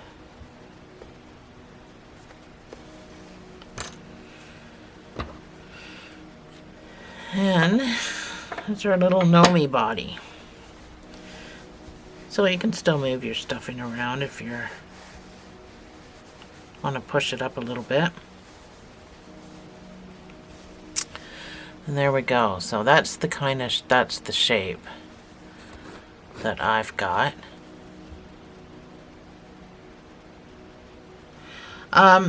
So right now, before we do anything else, I think putting all the little frills on. Come back down here.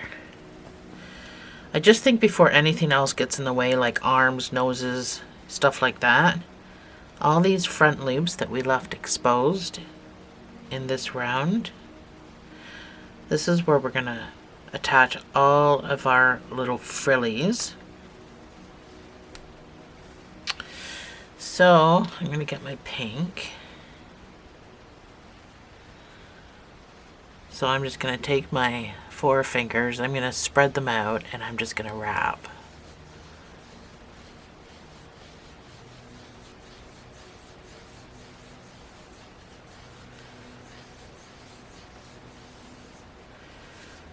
When I've guessed I have enough,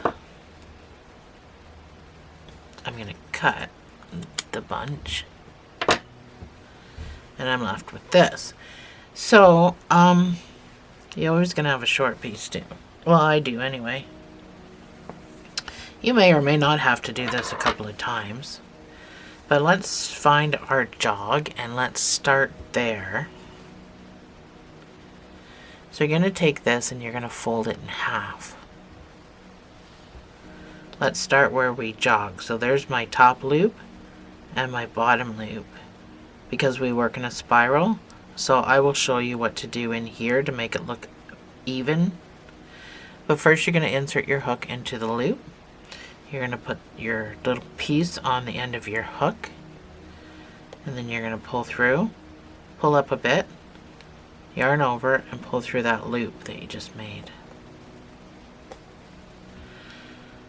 And that's all we're going to do to attach all these frills. So I just did one per loop. I didn't go above and beyond.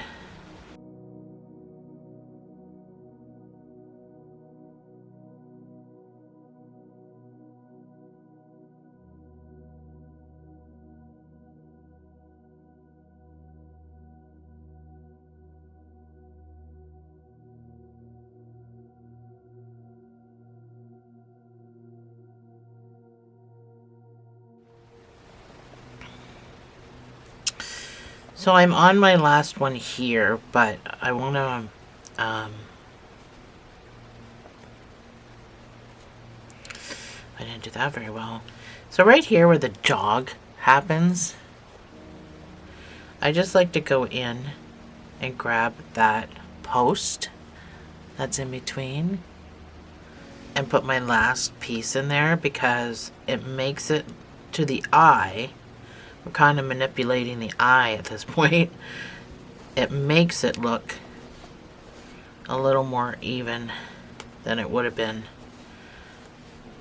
I mean, you can see a little bit of a dip down, but aesthetically to the eye, if you didn't know it was there. So you can leave these fringes as long as you want. I was alive in this era, so I wore a shirt like this. And I gotta tell you, they were different lengths, different shortnesses for the frills, different cropping for the top, like different lengths. So I mean, you can do whatever you want. I think I'm gonna cut a little bit off because I don't want it hanging quite that low for me, but it's completely up to you.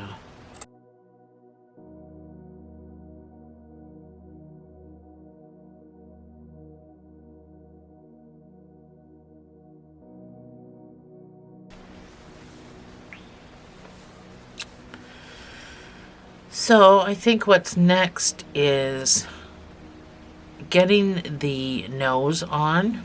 I don't want to sew the arms on yet because we know we need to make a decision on where they're going and stuff like that. But I think getting the nose done, putting the nose on will give you a better idea where your arms are going to go. In the meantime, we can sew these feet on, because they're basically, you know, going to go on either side of the magic ring, I would imagine. That's where people would normally sew their legs on. So it's just a regular whip stitch. Now you can set your guide down to see where exactly you want them.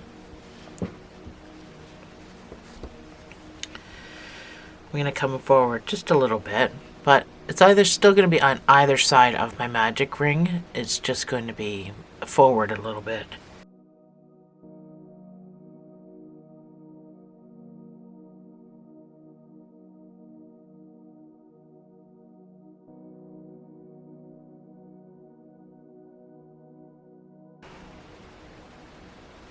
I like to poke down into the corners because I hate the squared off look, so I generally do something like that just to make it look better. Make a wee little knot, and make another wee little knot.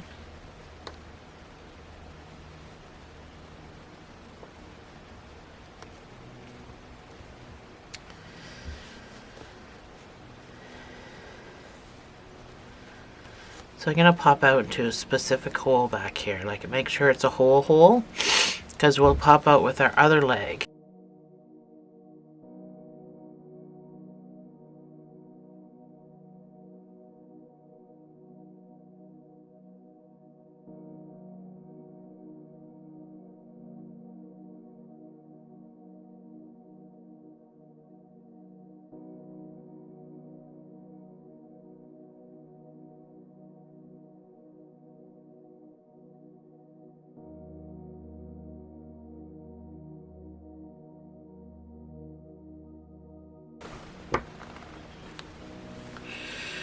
There we go. So now that my feet are on, everything else just follows suit. Now I know where I'm kind of putting everything else. So I think the next thing we're going to do is make the little nose. And then we'll line the nose up. And then once that's sewn on, we'll have a better idea of where our arms are going to go. So this nose starts with a magic ring of 6 single crochets.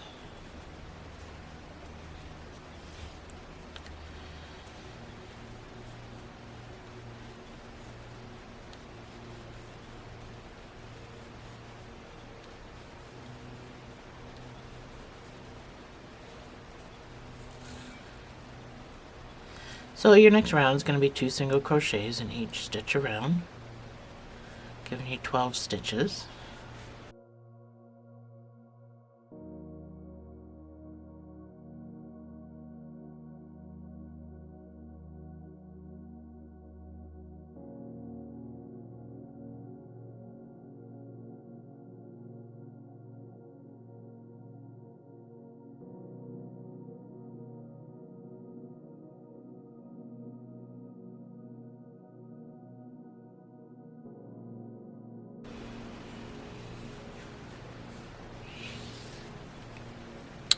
So your next round is going to be 1 single crochets and an increase.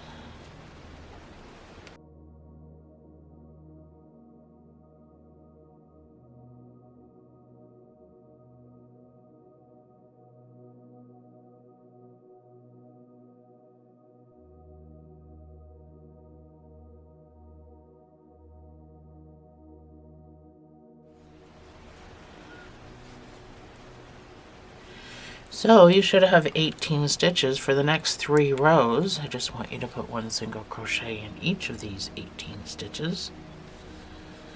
And then that'll be it. That'll be the nose.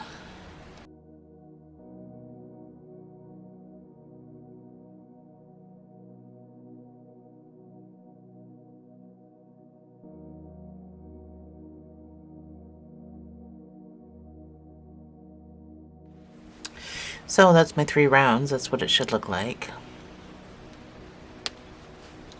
You can fasten off. So this will get stuffed. We sew it on open, and it gets stuffed, you know, partway through.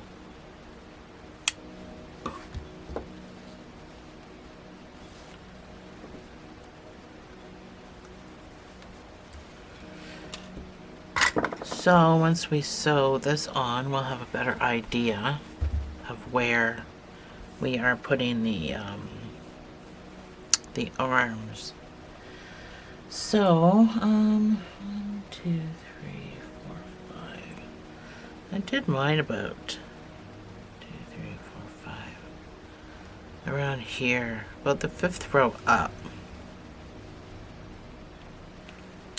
from the bottom of the shirt. 1, 2, 3, 4, 5. 1, 2, 3, 4, 5. Yeah, so the bottom is on this row. So if you count the frills and then this, 2, 3, 4, 5. If you don't count the frills, again, just counting this, it's the 4th row. So I know I just counted that super weird, but yeah. So I'm going to get my long needle here.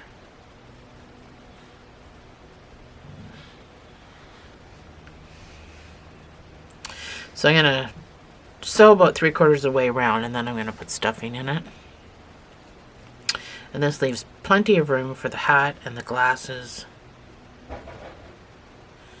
and a better idea of where we're going to sew our arms on.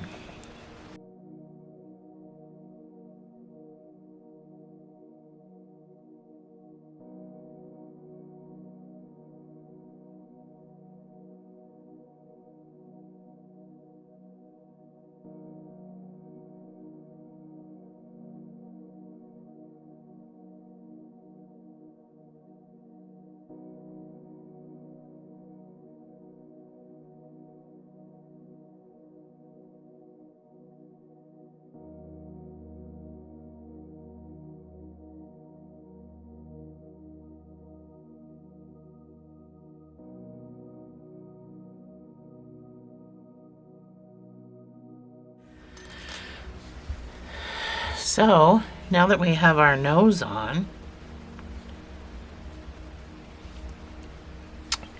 then we have a better idea of where to put our arms. So this guy, you kind of gotta sew on like this. So this guy's weird to sew on.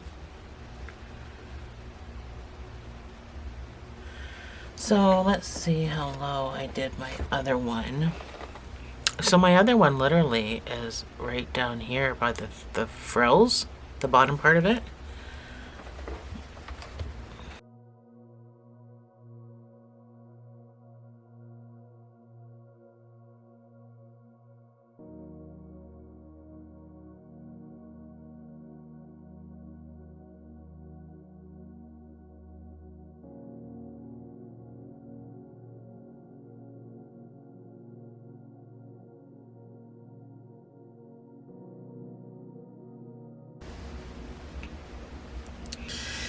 So I mattress stitch the first little bit, and then I hold it up and I mattress stitch the other part just to keep it in the shape that I need it to be in.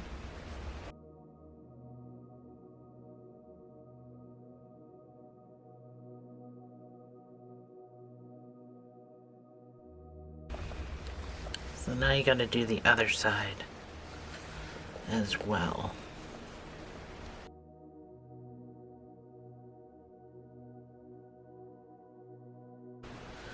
So I went pretty high up doing the mattress stitch on my hand just to keep it in that position.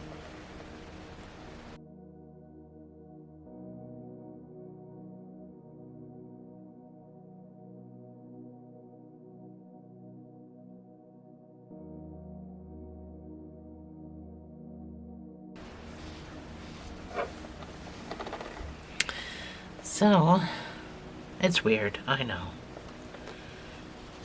And I'm not a good sewer, so I'm probably the wrong person to take lessons from.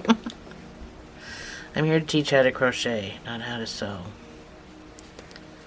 But it is what it is. It's a strange way to sew an arm on, but at the end of the day, if you can get it done, it's super duper cool. Given the peace sign. So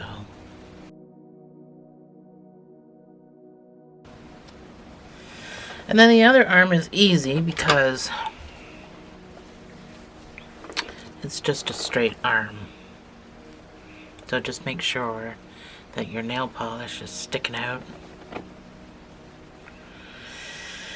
And I put it pretty high up because I wanted it to be underneath the hat a bit. So I sewed it on about the same row that the top of the nose is sewn on. That way it's kind of underneath the hat a little bit, maybe even a row up higher. So that's what I chose to do with the other arm, because I wanted the hat to cover where I was sewing.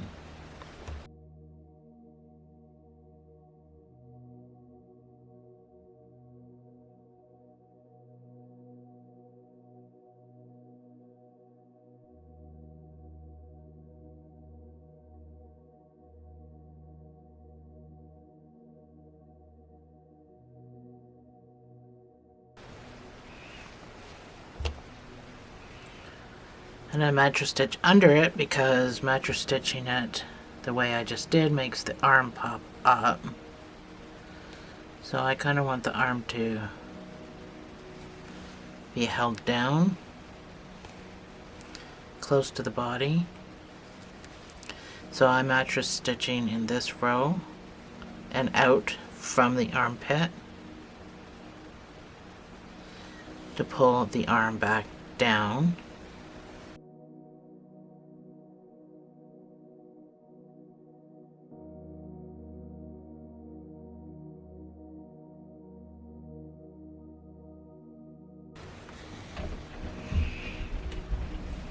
And then I still go down into the body a little bit, because even though that pulled the arm down, It really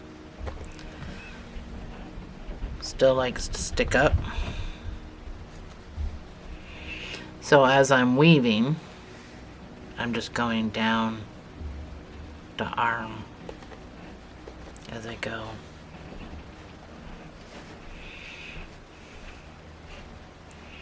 Just try not to pull too tight.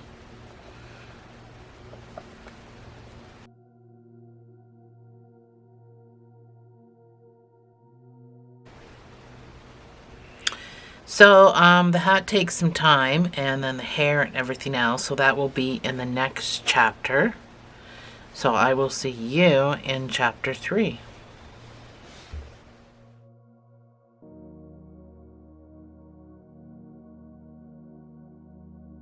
Hi guys, welcome back to chapter 3. So this is kind of where we left off. I just noticed my arm is puckering a little bit there.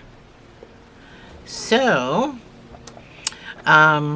we are going to be doing the hat today and finishing everything else off. So get whatever color your hat's going to be, and I'll meet you right back here. So I am using this flex that we talked about at the beginning of the video. This flex, again, not really too sure who makes it, but it's super duper pretty with all these little, well, I mean, this is what the yarn looks like after you've made it. It's got all these little flexes in it. It's super duper pretty. So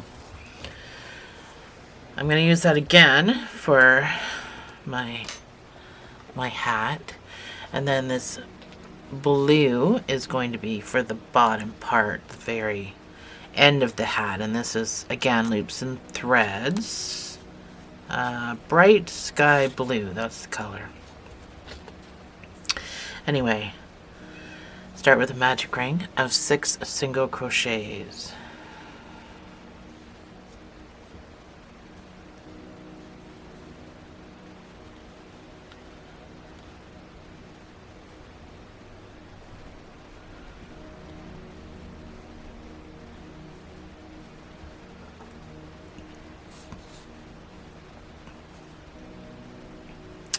Your first round is going to be 1 single crochet and an increase. And the reason why we're not sticking to, you know, the norm is because I need a point on the top of this hat. So that's our 1 single crochet. And then the next stitch gets the increase of 2 single crochets in the same space. And repeat all the way around for a total of 9 stitches.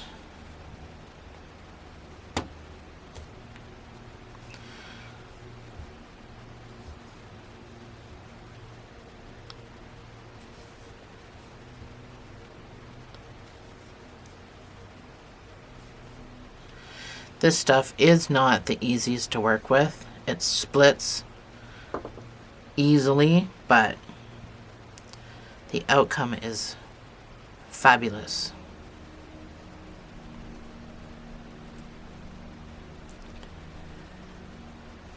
So I'm just tying a knot back here just to kind of keep it doing what it's supposed to be doing.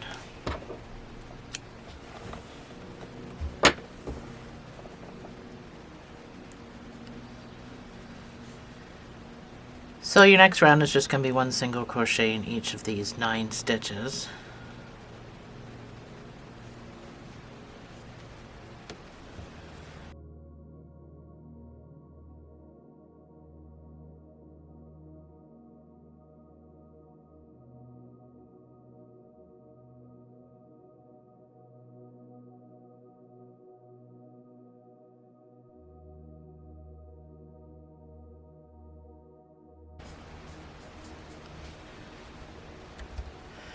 Your next round is going to be 2 single crochets and an increase, and this will bring it up to 12 stitches.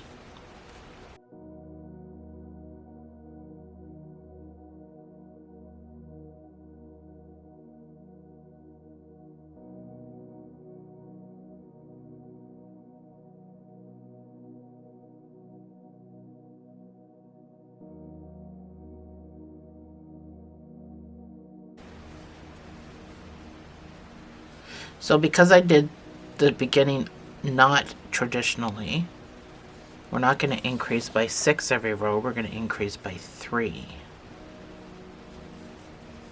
So we're going to do everything 3 times.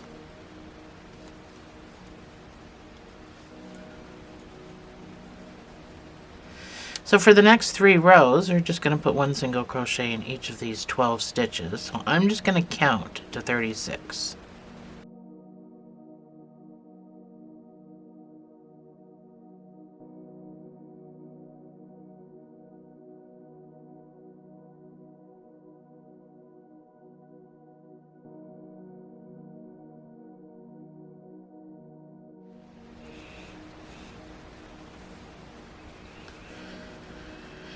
That's my 36th stitch, so that's my 3 rows. Your next round is going to be 3 single crochets and an increase, and this will bring it up to 15 stitches. That's number 1, 2, and 3.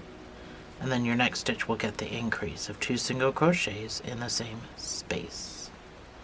And repeat.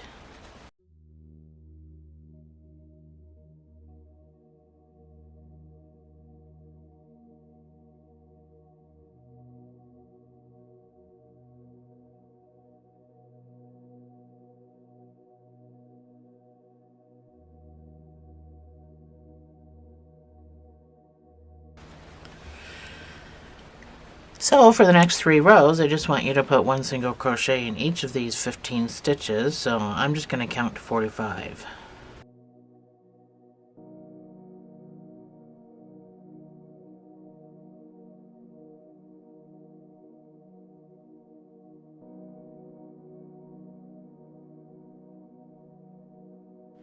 So your next increase round is going to be 4 single crochets and an increase.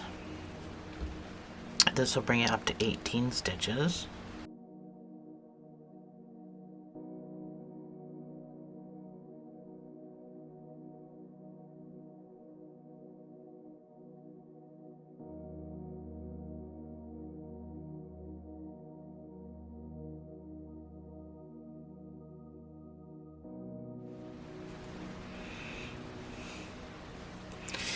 So for the next 2 rows, I just want you to put 1 single crochet in each of these 18 stitches, so I'm just going to count to 36.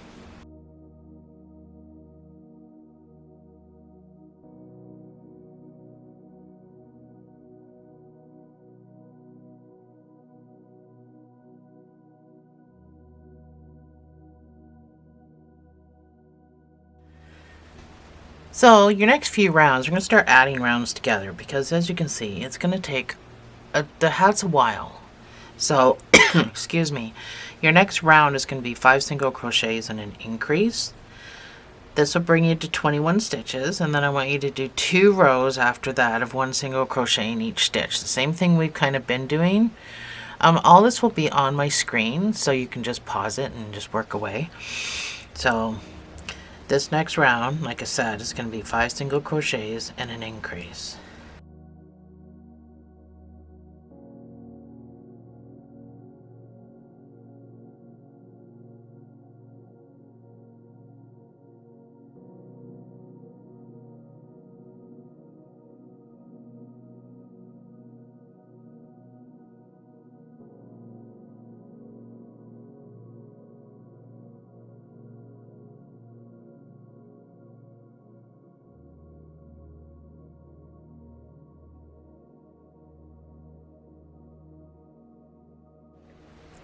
So your next couple of rows is going to be 6 single crochets and an increase, followed up by 1 single crochet in each stitch. This will bring you down to 24, or up to 24 stitches.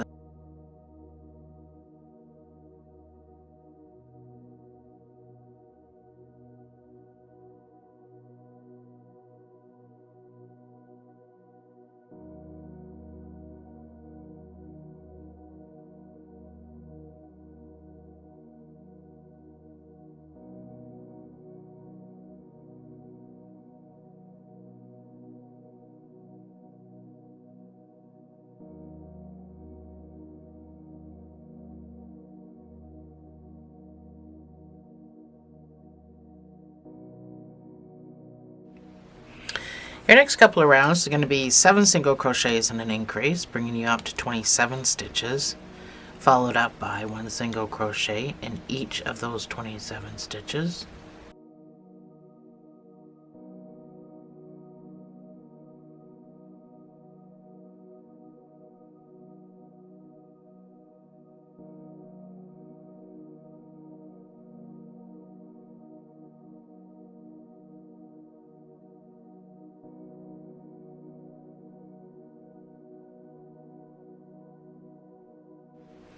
So your next couple of rounds is going to be 8 single crochets and an increase, and this will bring you up to 30 stitches. And then I want you to follow it up with 1 single crochet in each of those 30 stitches.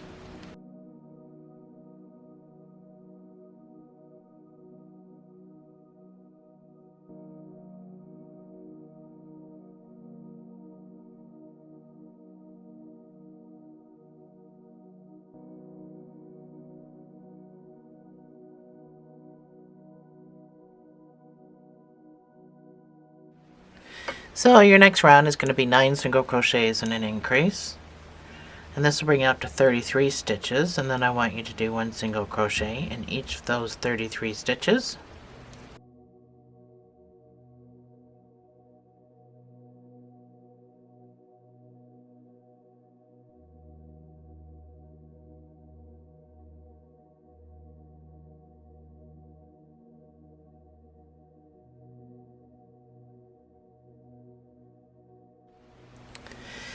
So your next round is going to be 10 single crochets and an increase. And this will bring it up to 36 stitches, and then I want you to follow that up with 1 single crochet in each stitch.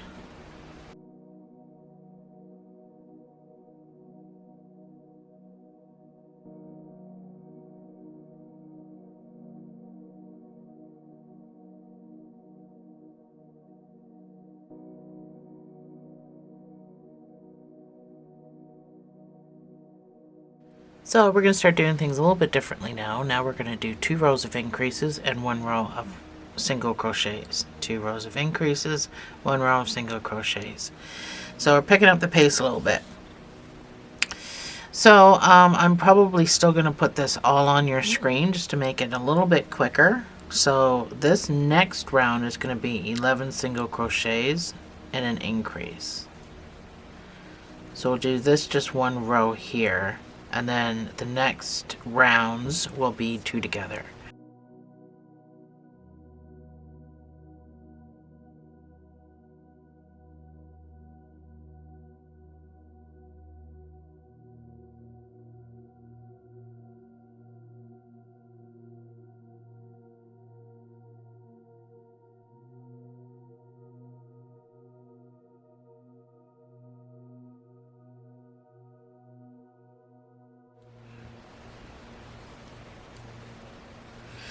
Okay, so your next rounds following this will be 12 single crochets and an increase, bringing you up to 42 stitches, followed up by 1 single crochet in each of those 42 stitches.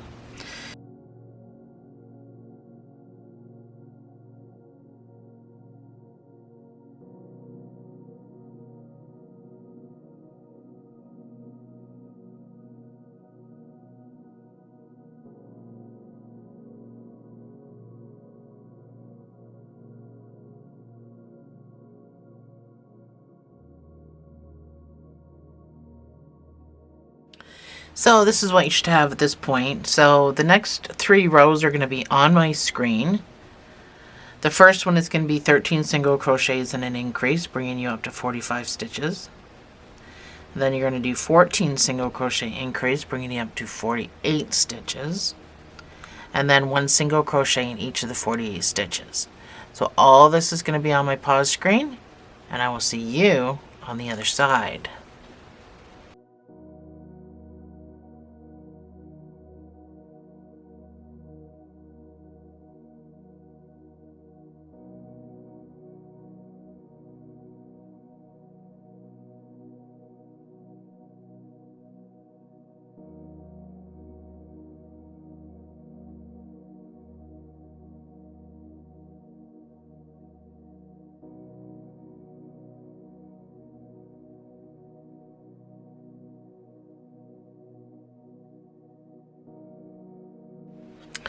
So we're just about done. Next few rows is going to be 15 single crochets and an increase to 51, 16 single crochet increase to 54, and then 1 single crochet in each of those 54 stitches.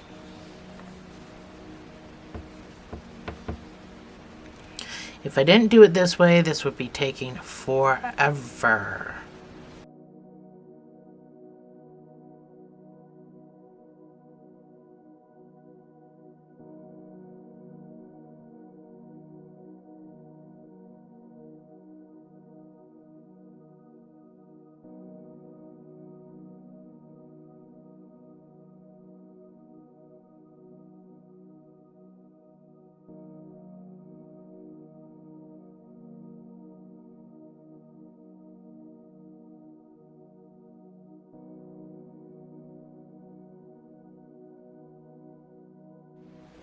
So we're just about done. I know I said that last time. Your next 2 rows before we switch to this blue color is going to be 17 single crochets and an increase, and then 18 single crochets and an increase. So all the counts will be on there. No 1 single crochet row. We're going to switch to blue after the next two increases.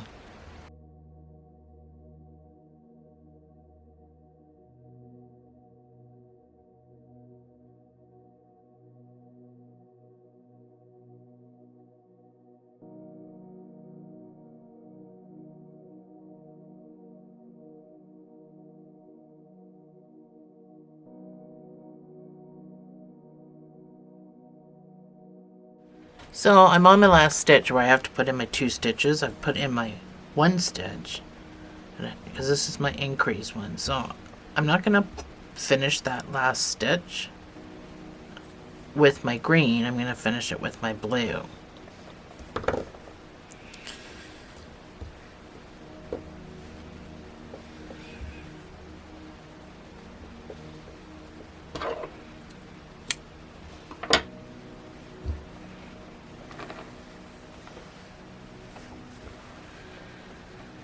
So take your marker out because we're going to slip stitch and we're going to chain. So slip stitch into this next stitch and chain 1. In the front loops, I want you to do 1/2 double crochet only in the front loops because this is going to be the brim of the hat, so it has to be done in the front loops. 1/2 double crochet in each.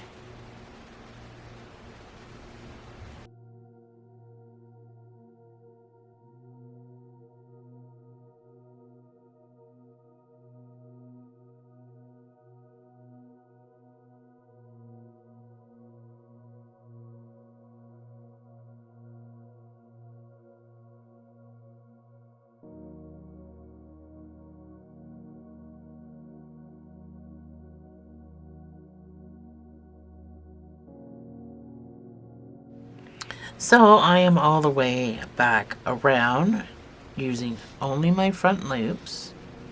So I'm going to slip stitch to the top of this first chain. And I'm going to chain 2. So we're going to start the shell stitch. So it's just 5 double crochets in the same space and then skip 2 stitches. So we're not starting in this space here. We're going to go right over to the next stitch, yarn over, and put 5 double crochets into this first stitch.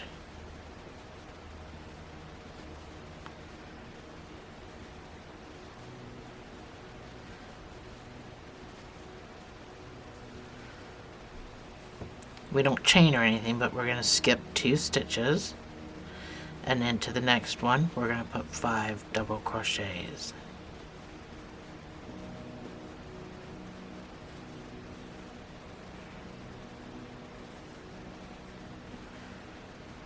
And we're going to continue to do that all the way around.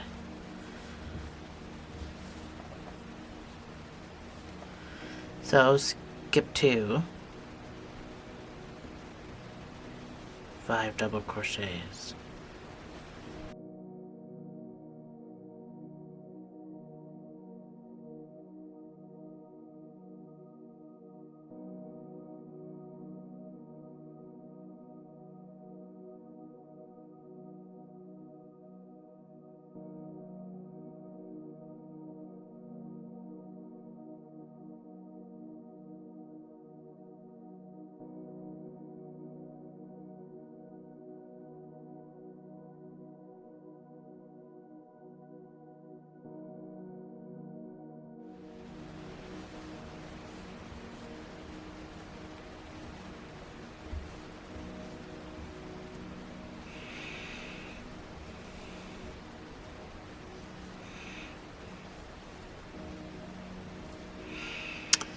So I'm going to slip stitch to the top of this first chain, and I can fasten off. You need a sewing tail. It needs to get sewn to the head, so you can either do it from here, which means you're going to have to somehow weave your blue up here. So you have to kind of sew it on in this area, or get your green to sew it on in this area. I am using my green. It's completely up to you. So this brim is a little different from my first brim because I did the skip 2. And my first hat, I did not. I slip stitched in those 2 stitches. So this one's a little stiffer. This one's going to be a little bit more flowy, which I like better, which is why I changed the design.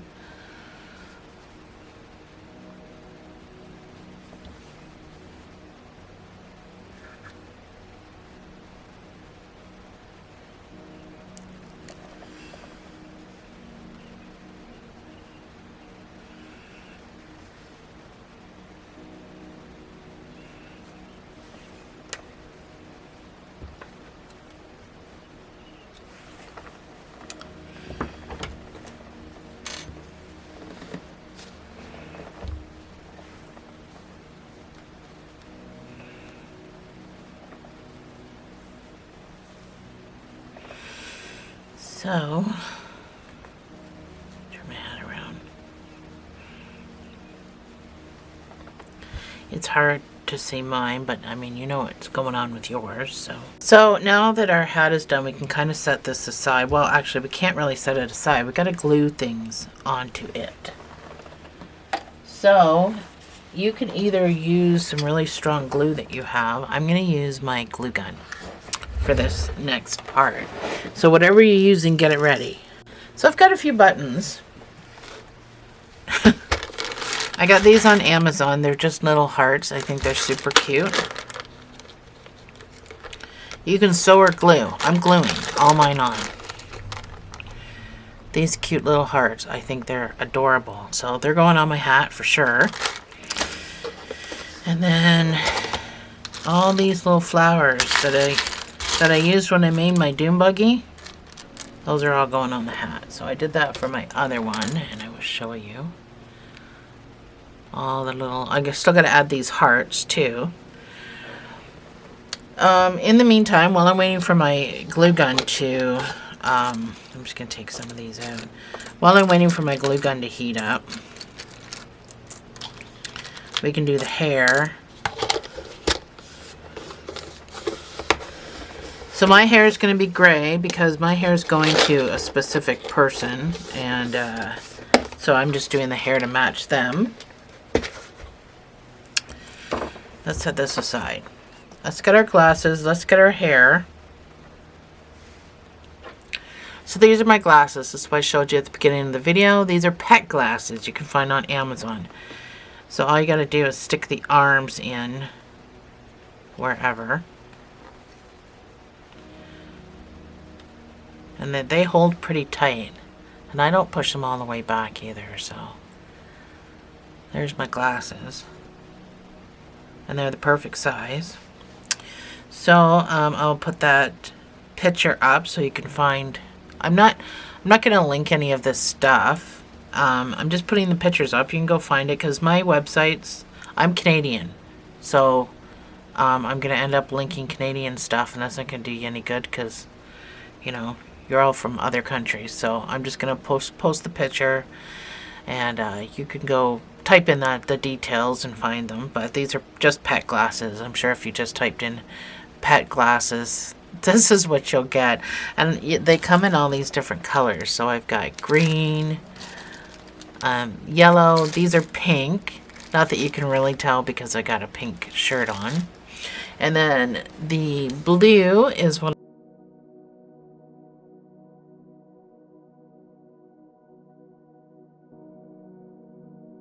I have for my other guy. So now that that's on, we're gonna do the hair. So you can make the hair as long as you want.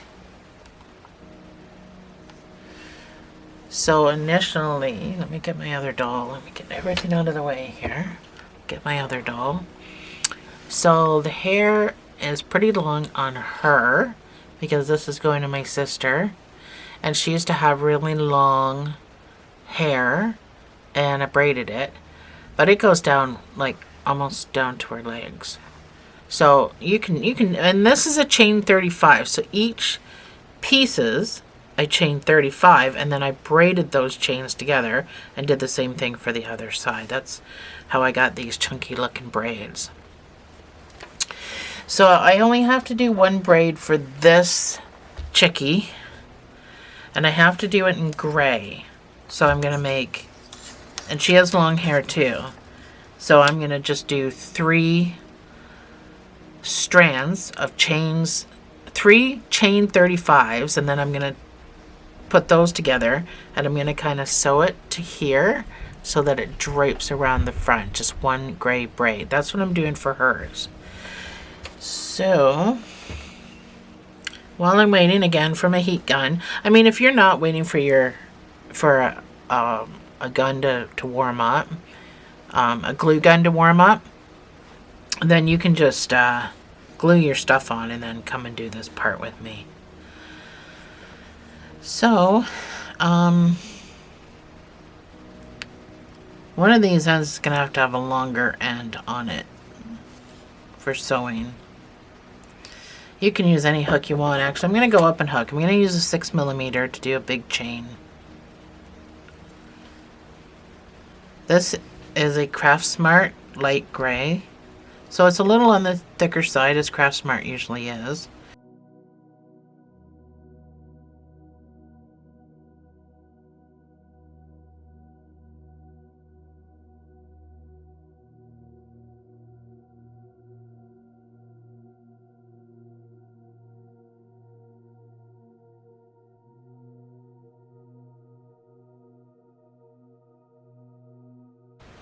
So you're wondering why so long? It's because you do lose some length when you start to braid.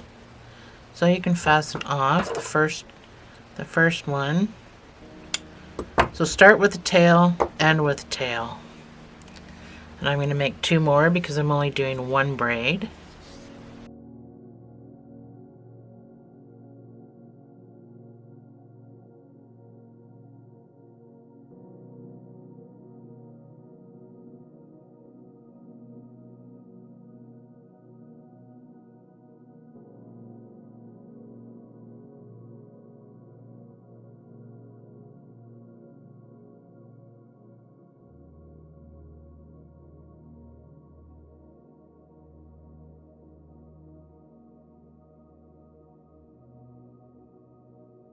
So once I have all 3 of mine done, I tie it to something. You could probably just use tape on a table or something. Mine's tied to my camera stand. And then I'm just going to braid. So you can do it as loose or as tight as you want.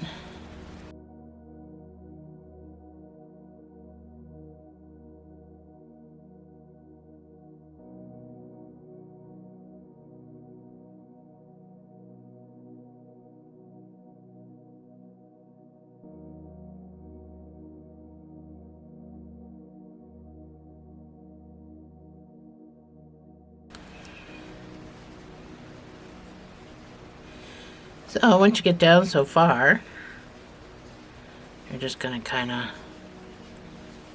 make a knot.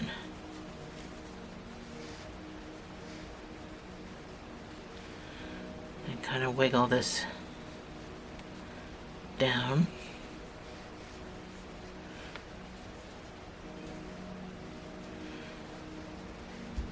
So it's a big sloppy braid. I'm just going to cut off at this end a little bit. Untie my... So I just want to make a knot at the beginning of this as well.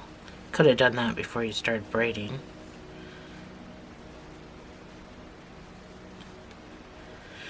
And then I took all of these and put them into her head.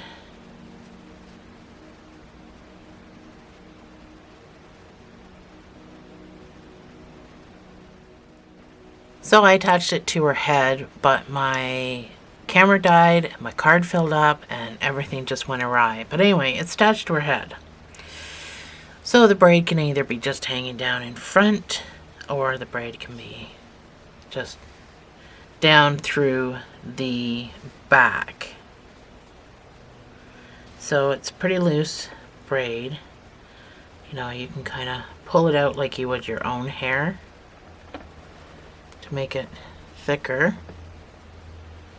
if you wanted to. Just a big thick braid. So my glue gun should be ready to go. I'm going to get my hat, and I'm going to get my plastic water bottle because I'm going to put it in my hat as far as I can get it to go. For gluing this stuff on, I just don't want it to stick. I don't want my hat to stick. So, I don't know what's going on here. My glue gun is a very messy glue gun.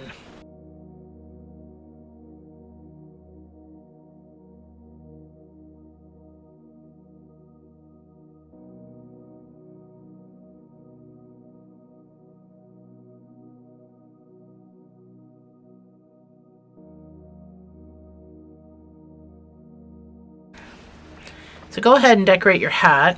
I'm going to meet you back here when you're done, and we'll get it sewn to the head, and then that'll be about it. We'll be done this project.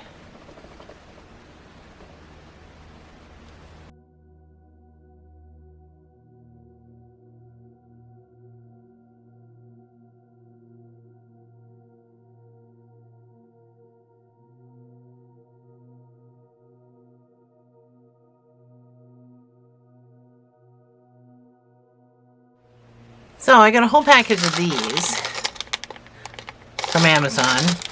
I'll put the thing up now.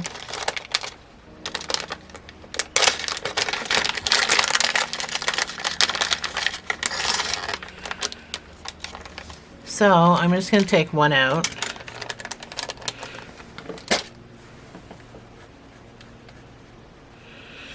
And I just used orange yarn. You can use whatever you want. I just used orange yarn to make a necklace with, because the necklace stuff that I have a leather necklace thing, but it is so long, and I don't want to cut it because it's leather, so I just did that for a necklace. I don't need that.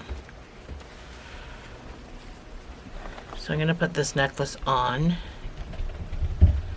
and then we'll get the hat done.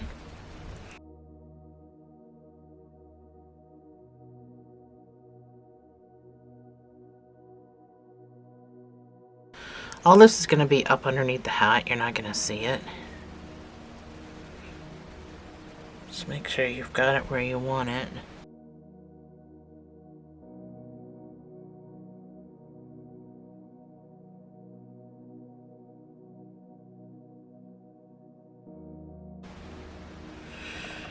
I'm gonna let mine hang down quite a bit, I think. Once you've got it where you want it, you can just tie these in a double knot and then weave the rest of them in, and nothing's gonna be able to pull your necklace off if, you know, a kid's yanking on this or whatever. All this will be up underneath the hat. You're not gonna be able to see it.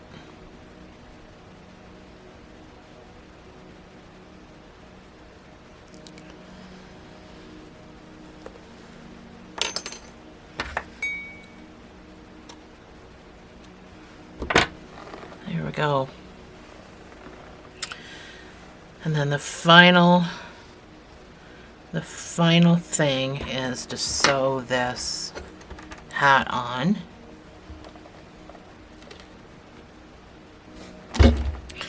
Some of my glue stuck to my bottle, so it's a good thing I used my bottle.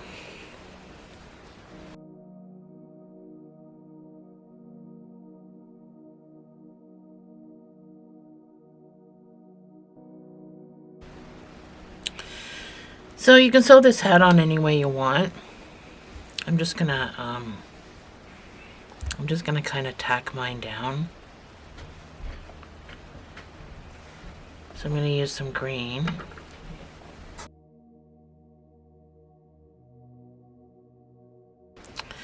So for starters, I'm going to use these back loops back here because I want to start in a place that's not going to be well looked at, because I'm going to meet back up with this guy and I'm going to tie knots. So while I'm back here, I'm just going to tack it down using these back loops just for a few stitches, and then I'll just go up top.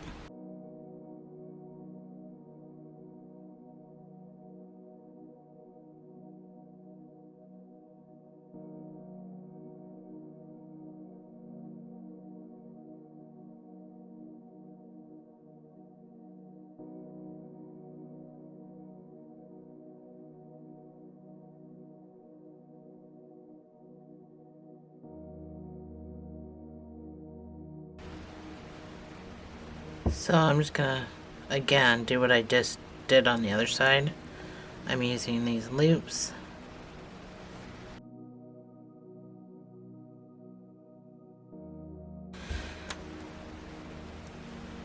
That's when I'm gonna tie my knots, my double knot, and then weave. So this hat shouldn't just fall off, but you should be able to easily take it off if you don't want it on there, which, you know, that's completely up to you. But I don't know what gnome is a gnome without a hat, but, you know, to each their own.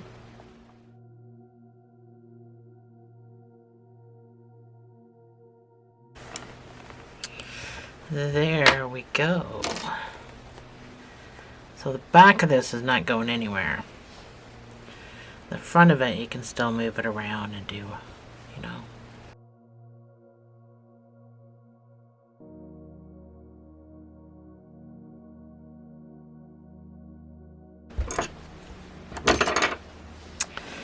There we go.